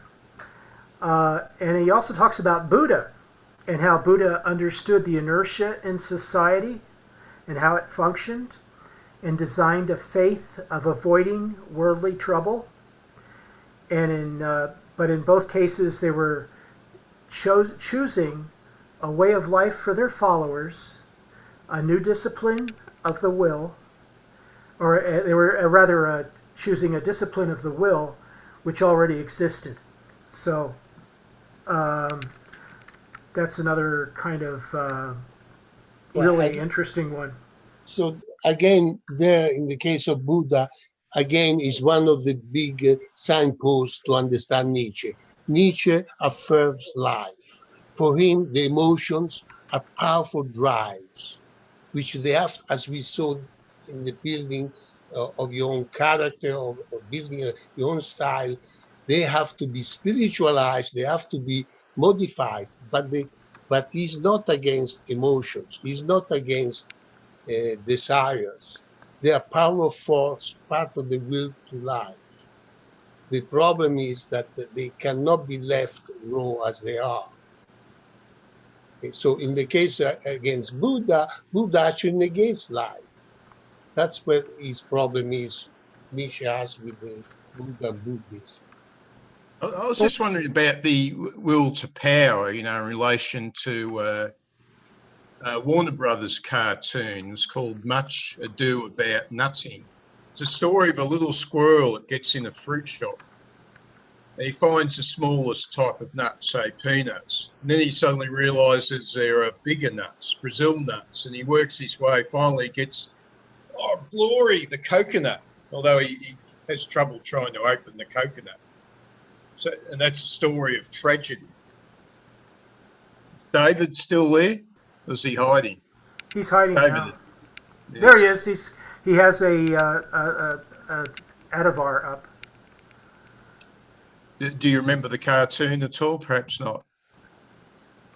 Oh, not myself, no. But sounds good. This is this will to power. So this is my inner struggle. I'm not the smartest dude around. I'm not the biggest reader of philosophy like you or whatever. But I feel that struggle. Are my drives and instincts, which ones are real and which ones are the delusions? when we're young, we take so much on faith, you know, and it's like with the common perception of reason, the rationalists are just taking so much of, they treat reason, if it is as something divine, that when you're in the world of reason, it's like you're in the special, what they call a priori sort of truth, where thought and truth are the one thing. And I have enormous doubts. I think that I'm a whole load of little bits that are just sort of cooperating together. So how real am I? How real are my feelings and emotions? How real are my thoughts? You know, am I misleading myself in a million ways? What's the purpose? Is it just the base instincts looking for the bigger banana, or what's it all about? Yeah, I think realism is not. I mean, trying to be real is not what's on the table generally. With Nietzsche, he's interested in the progress, the progression of humanity. When he talks about will to power, it seems to be in relation to improvement, expansion, and strength. But it's and I have a private interpretation of it that it is Apollonian, that it's about the will to power has to involve creativity. So that's the question: how much progress? Is it progress of the individual? Is it progress of the entire species? Like it can be individuals or a society. I mean, even the the fascists were creative. They created concert hall. Was it Mussolini created big buildings and concert halls, all kinds of improvements to the city structures and things. So there's basically anyone with a kind of like an attitude towards power will probably try to create improvements, whether they're good or bad improvements, or whether they were wise or just improvements, whether they involved slave labor at some point. You know, that's all questionable. But the fact is that the will to power that Nietzsche talks about probably exists. A will to expand, a will to become more powerful, a will to succeed, if not only in a personal philosophical sense, which he likes to talk about, but also an opportunity for a society to improve. Later on, next week we'll probably be talking. There's a section where he talks about the homeless, so that's, I think, extremely relevant. So I was wondering, David, are you familiar with the cartoon Much Ado About Nutting, about the squirrel that goes for all the bigger and bigger nuts? You remember that one, do you? Yeah, I saw it. Yeah. So, that's my dilemma, is being a being in this world, an animal creation, whatever we are. In our struggle for an increase in life, are we simply progressing for all the nuts until we hit a nut which is too big for us? But again, you seem to describe the beast of prey. We have to remember that one of the qualities of the Übermensch is innocence. What is innocence? It's the opposite of selfishness. It's the opposite of egoism. So when you're talking have more power, have a bigger nuts, the coconut, that's the beast of prey. It's not the Übermensch of Nietzsche.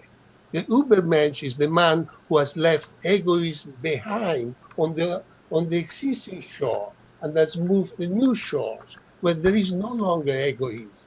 There is innocence. That's Diego, Nietzsche ends Zarathustra by saying, my children are coming. By that, I'm glad to know that Nietzsche was God. but he knew he foresaw ahead all our problems. So Nietzsche was all-knowing, all-powerful. I mean, he's making a whole heap of suggestions in his books. Cool. But is there absolute certainty that's going to take you to a good place? We don't know that. There is no certainty. There is no certainty in Nietzsche. Well, you seem to be speaking in a very certain manner. No, not at all. He said, he says, I replace one error with a more probable error. There are no truth. He doesn't believe in truth. He's not saying, I hold the truth. No, not at all. He's just criticizing the existing value system. So when he talks about the will to power, he doesn't talk the power of the Borgias. Well, you were saying leave the ego. He's talking about the power. You're saying leaving the ego behind is an ideal. Become egoless. Is that an ideal? Okay, he does have a comment on egoism and altruism. He thinks they're basically, while they seem to be like contradictory, he thinks that they can actually coexist. So you can have a creature that is both egoistic to a certain extent and altruistic. Which is interesting. The way I put it, I was on a forum recently and I wrote. This is a confession. I wrote, egoism and altruism are equally corrupt, and I was trying to please a liberal and trying to offend equally a liberal and conservative audience. But Nietzsche would like your statement. Oh, I'm very Nietzschean, no question about it. Nietzsche would love your statement. Yeah. So anyway, different reason, but you will love them. And the only thing on your comment, Diego, the only thing I would say about that is that the will to power is like a concept. The will is a concept. The will is a It's not a concept. The will to power is the will of life. Well, okay, the will. Let's just say the will. Because it's not a concept. Various philosophers have used the term will in different contexts to refer to different, ontological entities. The idea that the will exists in terms of determining morality by Kant. The idea of the will, what Nietzsche calls the will to truth, which is the kind of identifying one's being with truth. Or the identity of one's favored morality with truth, but then and then there's the will to power, which we're sort of talking about, but these are all conceptual things. What my argument is that when you're talking about something that can only be described in terms of other concepts, like the will to power, like increase and concepts like that, not even addressing what the object is that's going to become, it's the individual, I guess, that becomes the subject of the will to power or the will to truth. So the individual is the subject of it, but we're not talking about being here, we're talking about will, which is like a little bit, which is a few steps down. It's just something. Schopenhauer's the one that was really big on will. He thought everything had a will. So the will has sort of like morphed into different forms according to which philosophers talks about it. And by the time it got to Nietzsche, it was already well exercised, and it had something to do with Schopenhauer's pessimism and so forth. But the other thing you were talking about, now I forget. It was huh? Shauna? Oh, no, sorry. What did you say? I'm sorry, I called Alexa. Alexa. Oh, cool. Yeah, cool. Anyway, so it wasn't Alexa. I So thought I was muted. Sorry about that. that's all right. It's funny. Anyway, yeah. So he's not exactly talking about persons. He's not talking about reality. He's not talking about society. He's talking about a concept, and that's all I wanted to say. That's just my idea. Is that that certain things have priority, and I'm the kind of person that recognizes the priority of being, as opposed to the priority of ontos. The priority, or not ontos, but the priority of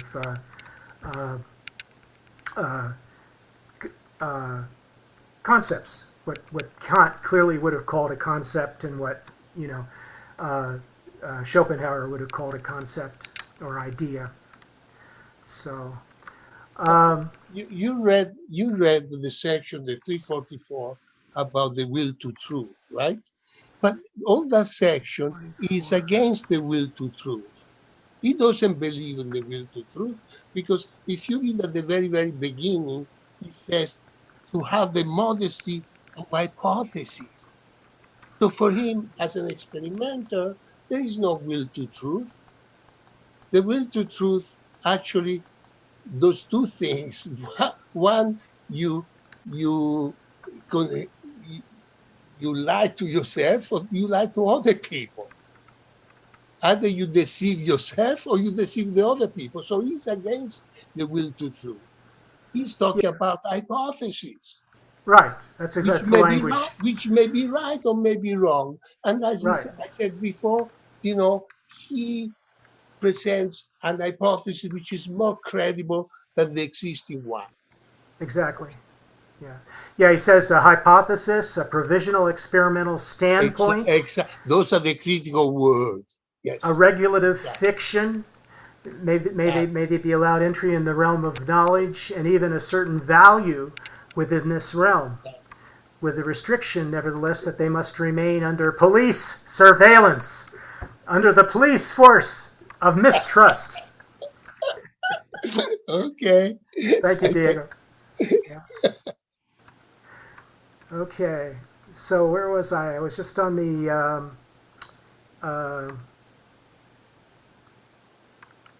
the religious founders, and this one is just lovely. 354, is that where we were? The strength of consciousness is generally equal to one's capacity for communication. Capacity for communication grows personally and historically according to the need to communicate. And I apologize, sometimes when I take these notes, I'm just kind of reflecting on my own philosophy using some of his words. But I'm not doing it loosely. I'm digesting the ideas that he has and then applying it to the whole gestalt or entire ontology that I have around those subjects. Quote, he said, so-called artists, orators, preachers, writers, and the word I'm missing here is philosophers, but it's not in there, have been the squanderers of this capability, unquote. Another quote is, a solitary and predatory human being. Exactly. The beast of prey said right there. A solitary and predatory human being would not have needed it. So the consciousness would not be needed by a beast of prey. Is that your interpretation? Yeah. Exactly. Okay, I'll go on further. Conscious thought occurs in communicative sighs and actions. Signs and actions. And that's my own opinion. I think he's talking about communication as thoughts, as speech in a way. Was Nietzsche's thought limited to words? I doubt it. That's my own ideas, right? My own thoughts have never been limited to words, because I'm a little bit autistic. That's the way I say that. This exposes a glaring area in consciousness where logos definitely does not rule. In other words, if I'm right, there is an area of consciousness that doesn't necessarily go along with words. And then more of my own ideas. Okay, the next section the next one thing I say is the question is posed as to whether consciousness really belongs to individual existence or to its social and herd usefulness. My own consciousness was formed from neglect. Oh, I'd leave that out. Okay. I don't have to say that. Sorry, which aphorism is this? This is number 354. 354. It's a very interesting one because he's basically saying that that consciousness is communication. It's based on communication. It has all the communication that we've done, the communication that we do, is all part of our consciousness, and that it is actually more than it is our own consciousness. It is a herd consciousness.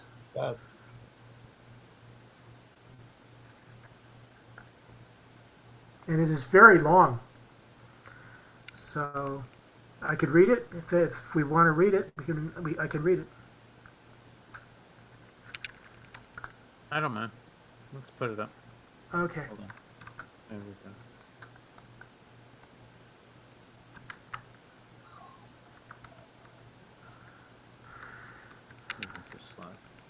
All right, which one? Of 354 on the genius of the species.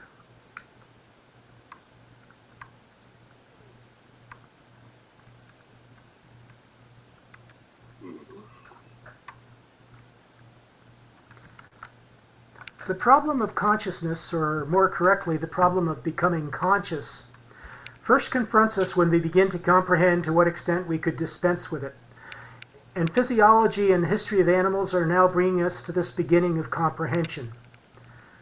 They have therefore needed 2 centuries to catch up with the forward-soaring suspicion of Leibniz. Now that's kind of like a slight on Leibniz, but there's a footnote. It says Leibniz's incomparable insight was that consciousness was just an accident's non-essential attribute of perception, and not its necessary and essential attribute, that, in other words, what we call consciousness constitutes merely a condition of our spiritual and psychic world, perhaps a sick condition, and is far from constituting this world itself. So, and there's more. There are 1,000 indications that allow us to judge that at every moment there is an infinity of perception in us, but without a perception, or consciousness, and without reflection, that is, changes in the soul itself, which we do not consciously perceive. So Leibniz is saying it's actually hidden from us by our soul. Part of it is reflected from the soul, which is, I believe, hidden in that ontology or concept space, if you will.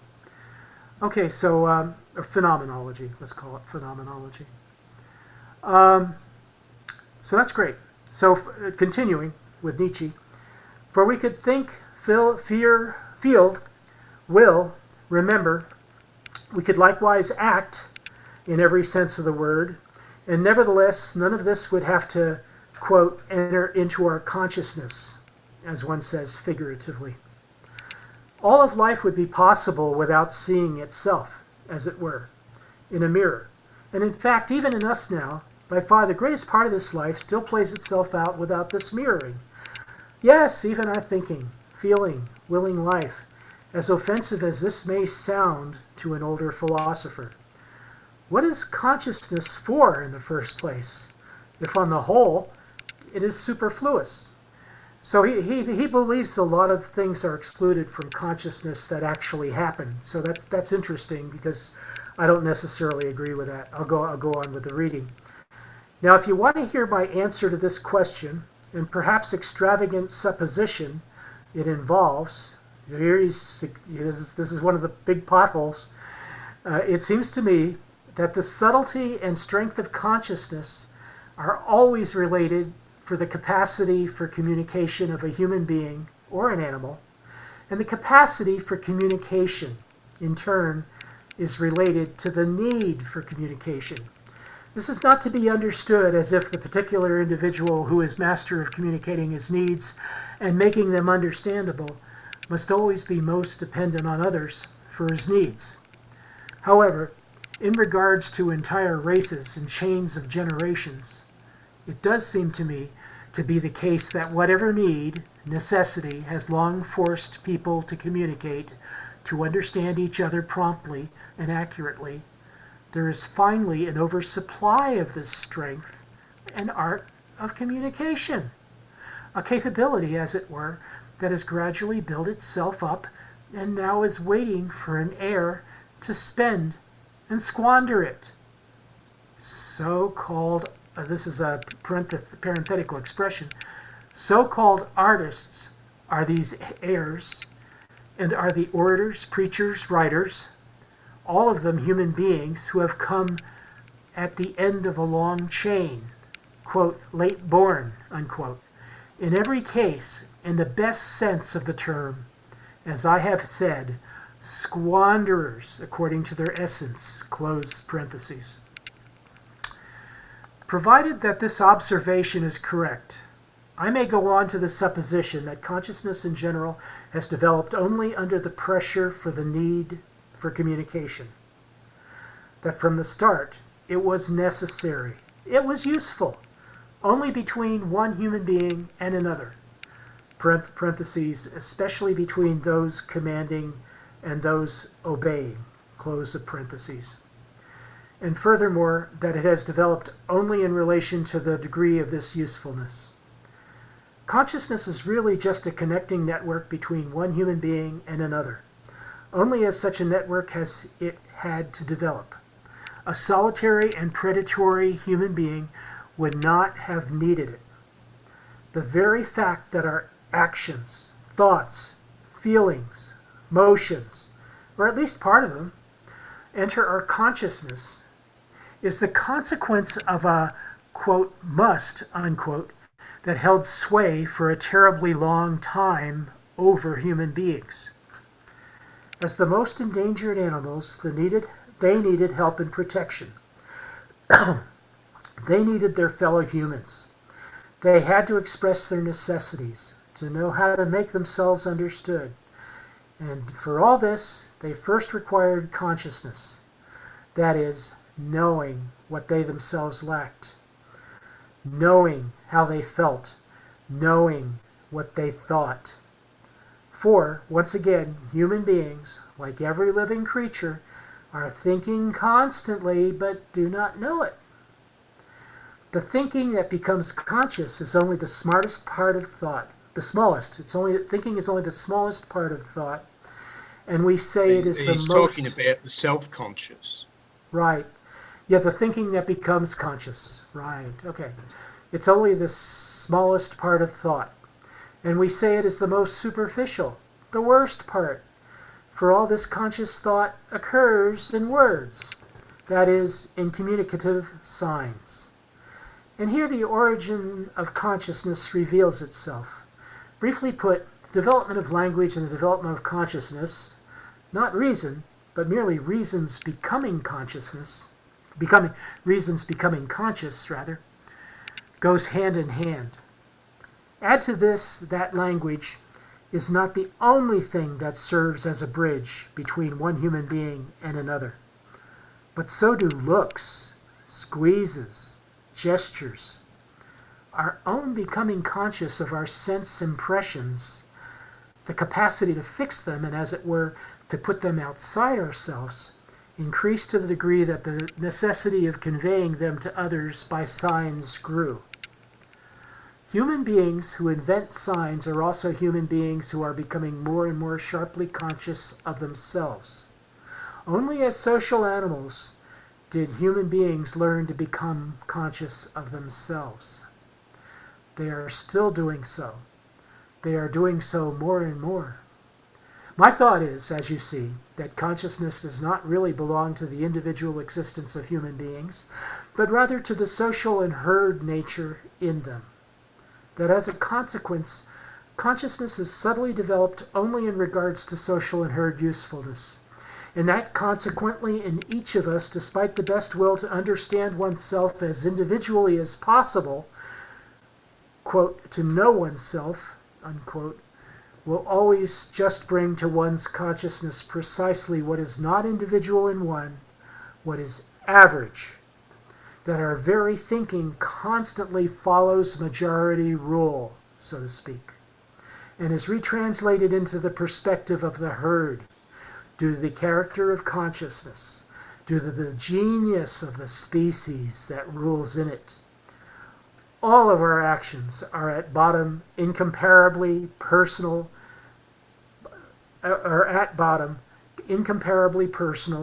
unique, boundlessly individual. There is no doubt.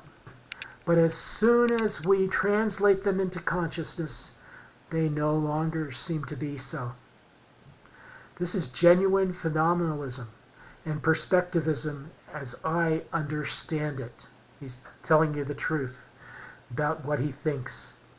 The nature of animal consciousness entails that the world of which we can become conscious is only a world of surfaces and signs, a world shared in common, reduced to the common, that everything that becomes consciousness becomes, by the same token, shallow, thin, relatively stupid, general, a sign, a signal of the herd, that all becoming conscious is bound up with a great and radical perversion, falsification, superficialization, and generalization.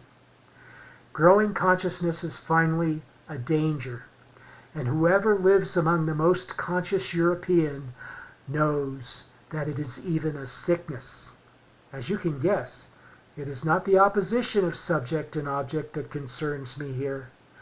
This distinction I leave to the theorists of knowledge, who have remained caught in the traps of grammar, the metaphysics of the people. It is certainly not the opposition of thing in itself. And appearances, for what are far from knowing enough to be able even to make this distinction.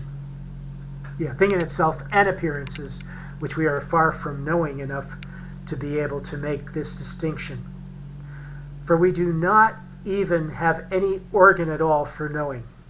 For Repeat truth, that. That's the key point. We Right. can't, please, distinction. repeat that. Right. Because, It is certainly not the opposition of the thing in itself and appearance. no. The No. next word. We simply For like we it do, all. for we Yes. do not even have any organ at all. Exactly. That's for the knowing. key. Once we understand that line, then we understand all the preceding part of this section. Okay. So The we do not have position- any. yes. This is his position. Yeah. Okay. Yes. For we do not have any organ at all for knowing.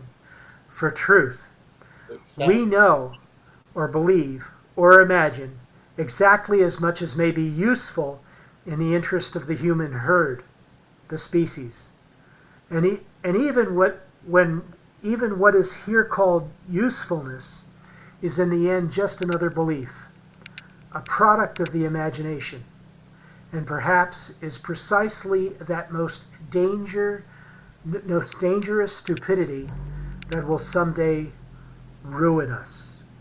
So this is why he's against belief, because belief is an outgrowth of knowledge, and he thinks what we're bad at is knowing, believing, imagining, and the assignment of truth.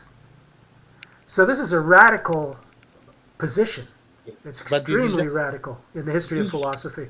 Go This ahead. is- This is a critical section for understanding Nietzsche. Basically, he does not believe that we have any organ for knowledge. So here he is dialoguing with all the previous philosophy. He's making the difference between Wissenschaft and Erkenntnis. So knowledge vis-a-vis knowledge or knowing vis-a-vis Philosophy. etymological Philosophy. sense. Yes. Yeah. So he's dialoguing and Bess is criticizing all that. But this is one of the signposts which I believe they are critical of understanding Nietzsche. Basically, he negates that we have any organ of knowledge. We cannot come to any absolute truth.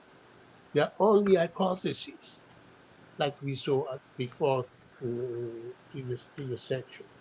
We only have hypotheses, no so the will to truth is like a chimera, is a wishful thinking. So that all that section is very complex. But if one starts, we simply lack any organ of knowledge, then everything becomes clear. So all our notion to strive to know yourself, to be conscious of yourself, for him is just a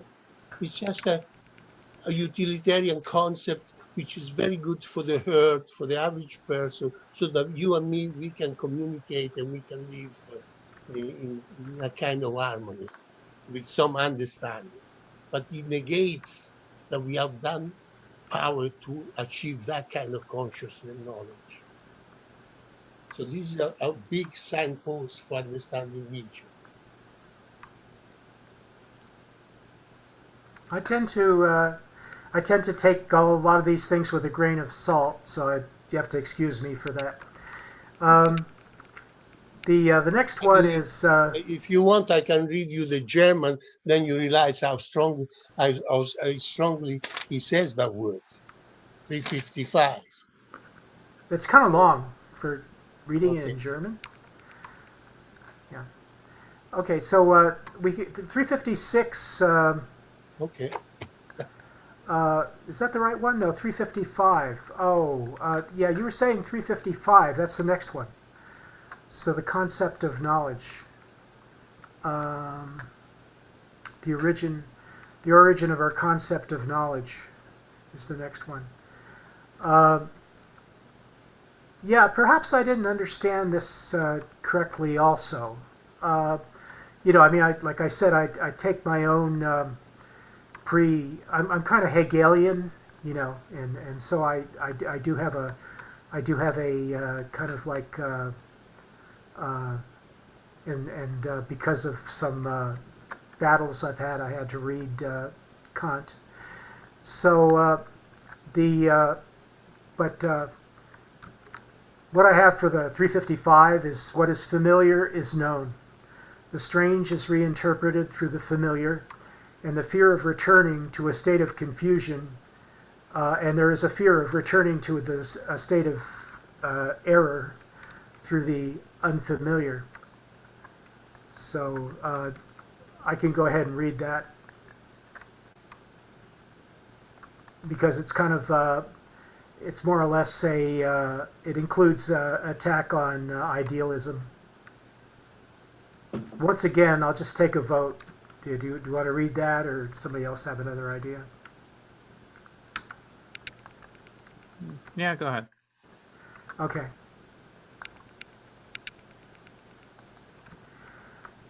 The origin of our concept of knowledge. I take this explanation from the street. I heard one of the ordinary people say, "He knew me right away." At this I asked myself, what do the people understand by knowledge? What do they want when they want knowledge? Nothing but this. Something strange should be explained in terms of something familiar. There's a footnote. Oh, just about inkentness and enkant, which is known, and bekannt, which is familiar. So in other words, they're the same. They're similar words in German. Familiar is bekannt, and we've bekennt, or have thought, are thinking about, and we philosophers, have we really understood anything more by knowledge? What is familiar in what we are used to, so that we no longer wonder at it? The everyday, some rule in which we are stuck, each and every thing in which we feel at home. Now, isn't it our need for knowledge just this need for the familiar? The will to discover in everything strange, unusual, questionable, something which no longer disturbs us? Isn't the instinct of fear that calls on us, isn't it the instinct of fear that calls on us to know? Isn't the rejoicing of the one who knows just the rejoicing of the restored feeling of security? Rejoicing or enthusiasm, perhaps? The philosopher here fancied that the world was known when he explained it in terms of the idea. Ah, wasn't this because the idea was so familiar to him? Because he was so used to it? Because he was so much less afraid of the idea? Ah, this self-satisfaction of the knowers. Just look at their principles and their solutions to the riddle of the world. When they once again find in things, under things, behind things, something that is unfortunately very familiar to us, such as our times tables, or our logic, or our willing and desiring, how happy they are right away. For what is familiar is known. They all agree on this. Even the careful ones are of the opinion that at least what is familiar is more easily knowable than what is strange. For example, they make it a rule of method to begin with the internal world, with the facts of consciousness, because this is the world that is more familiar to us. Error of errors! The familiar is what we are used to, and what we are used to is what is hardest to know, that is to see as a problem, that is to see as strange, as distant, as outside us. The great certitude of the natural sciences, as compared to psychology and the critique of the elements of consciousness, unnatural sciences, as one could almost say, rests precisely on the fact that the natural sciences take what is strange as their object, while it is almost something contradictory and nonsensical even to want to take what is not strange as one's object. In other words, you might be considered stupid, perhaps. So he says there's a bias in idealism, trying to find the internal world first. Since you are Hegelian, Kaufman has a note which is very, very interesting. When he says, what is familiar is known, Hegel, in the preface to the Phenomenology of the Spirit, says exactly, what is familiar is not known, simply because it is familiar. And of course, Nietzsche most likely, since he's not a scholar of Hegel, maybe he missed that point. But that's interesting. It's almost so he said, Nietzsche said, for what is familiar is known. But it's very interesting that Hegel started in the preface to the Phenomenology with the opposite statement. What is familiar is not known. Anyhow, that may be interesting to you. Yeah, because which is deeper? You know, it's like, holy shit, I got Nietzsche, I got Hegel. Which is deeper? Holy crap. Yeah. Funny.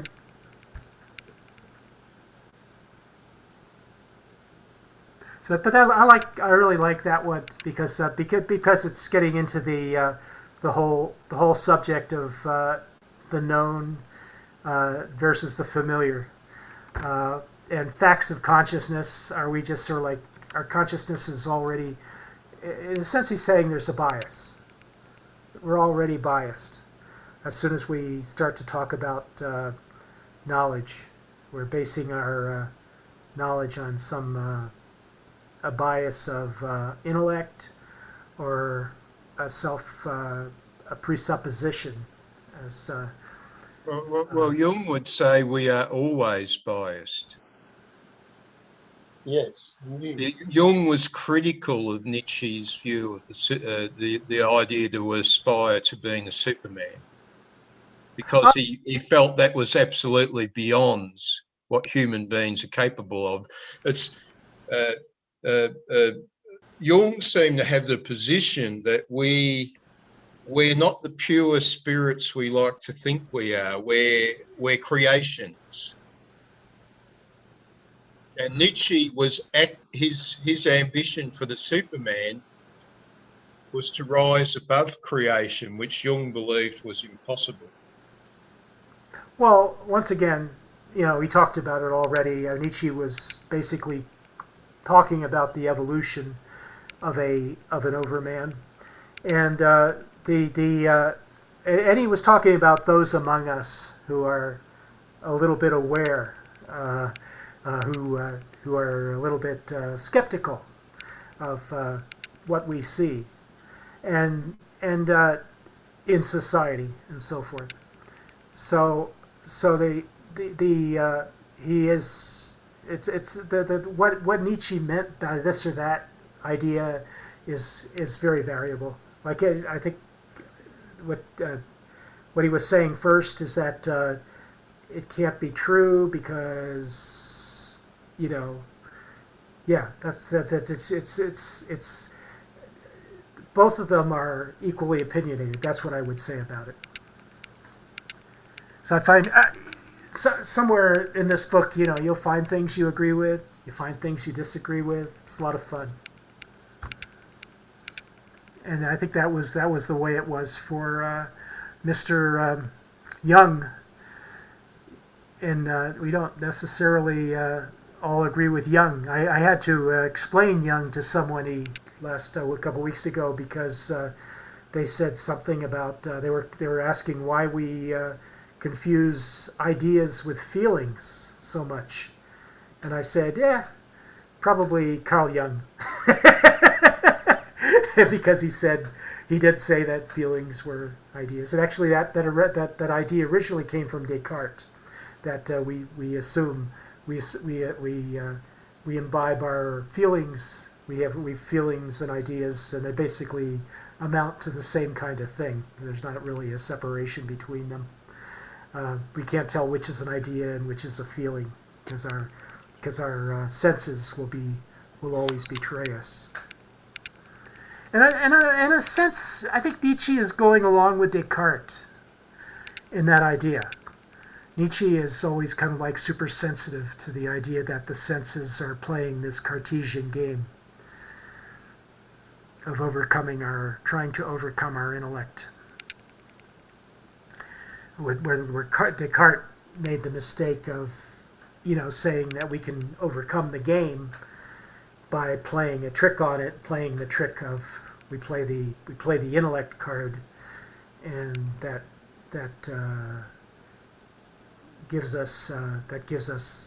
puts us back in the game by saying the intellect is always right and the intellect is always going to be independent. What did he say? Reason is always going to be, or cogito is always going to be independent of the senses that made it. So the only way that we can not be aware of the senses is to trust in things that are purely intellectual, that were thought by themselves, or a priori, as Kant liked to say.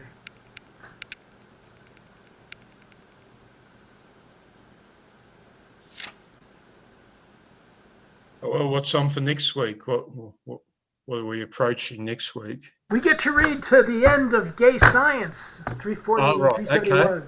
Yeah. To the end of Gay Science, right. Yeah. And a little bit of... no, actually not to the end, to 371. Right, which is the end. Yeah, good. Sorry. I was just going to talk about something else, David. I noticed in that comic of 1969, we've got Rosemary's Baby showing up, and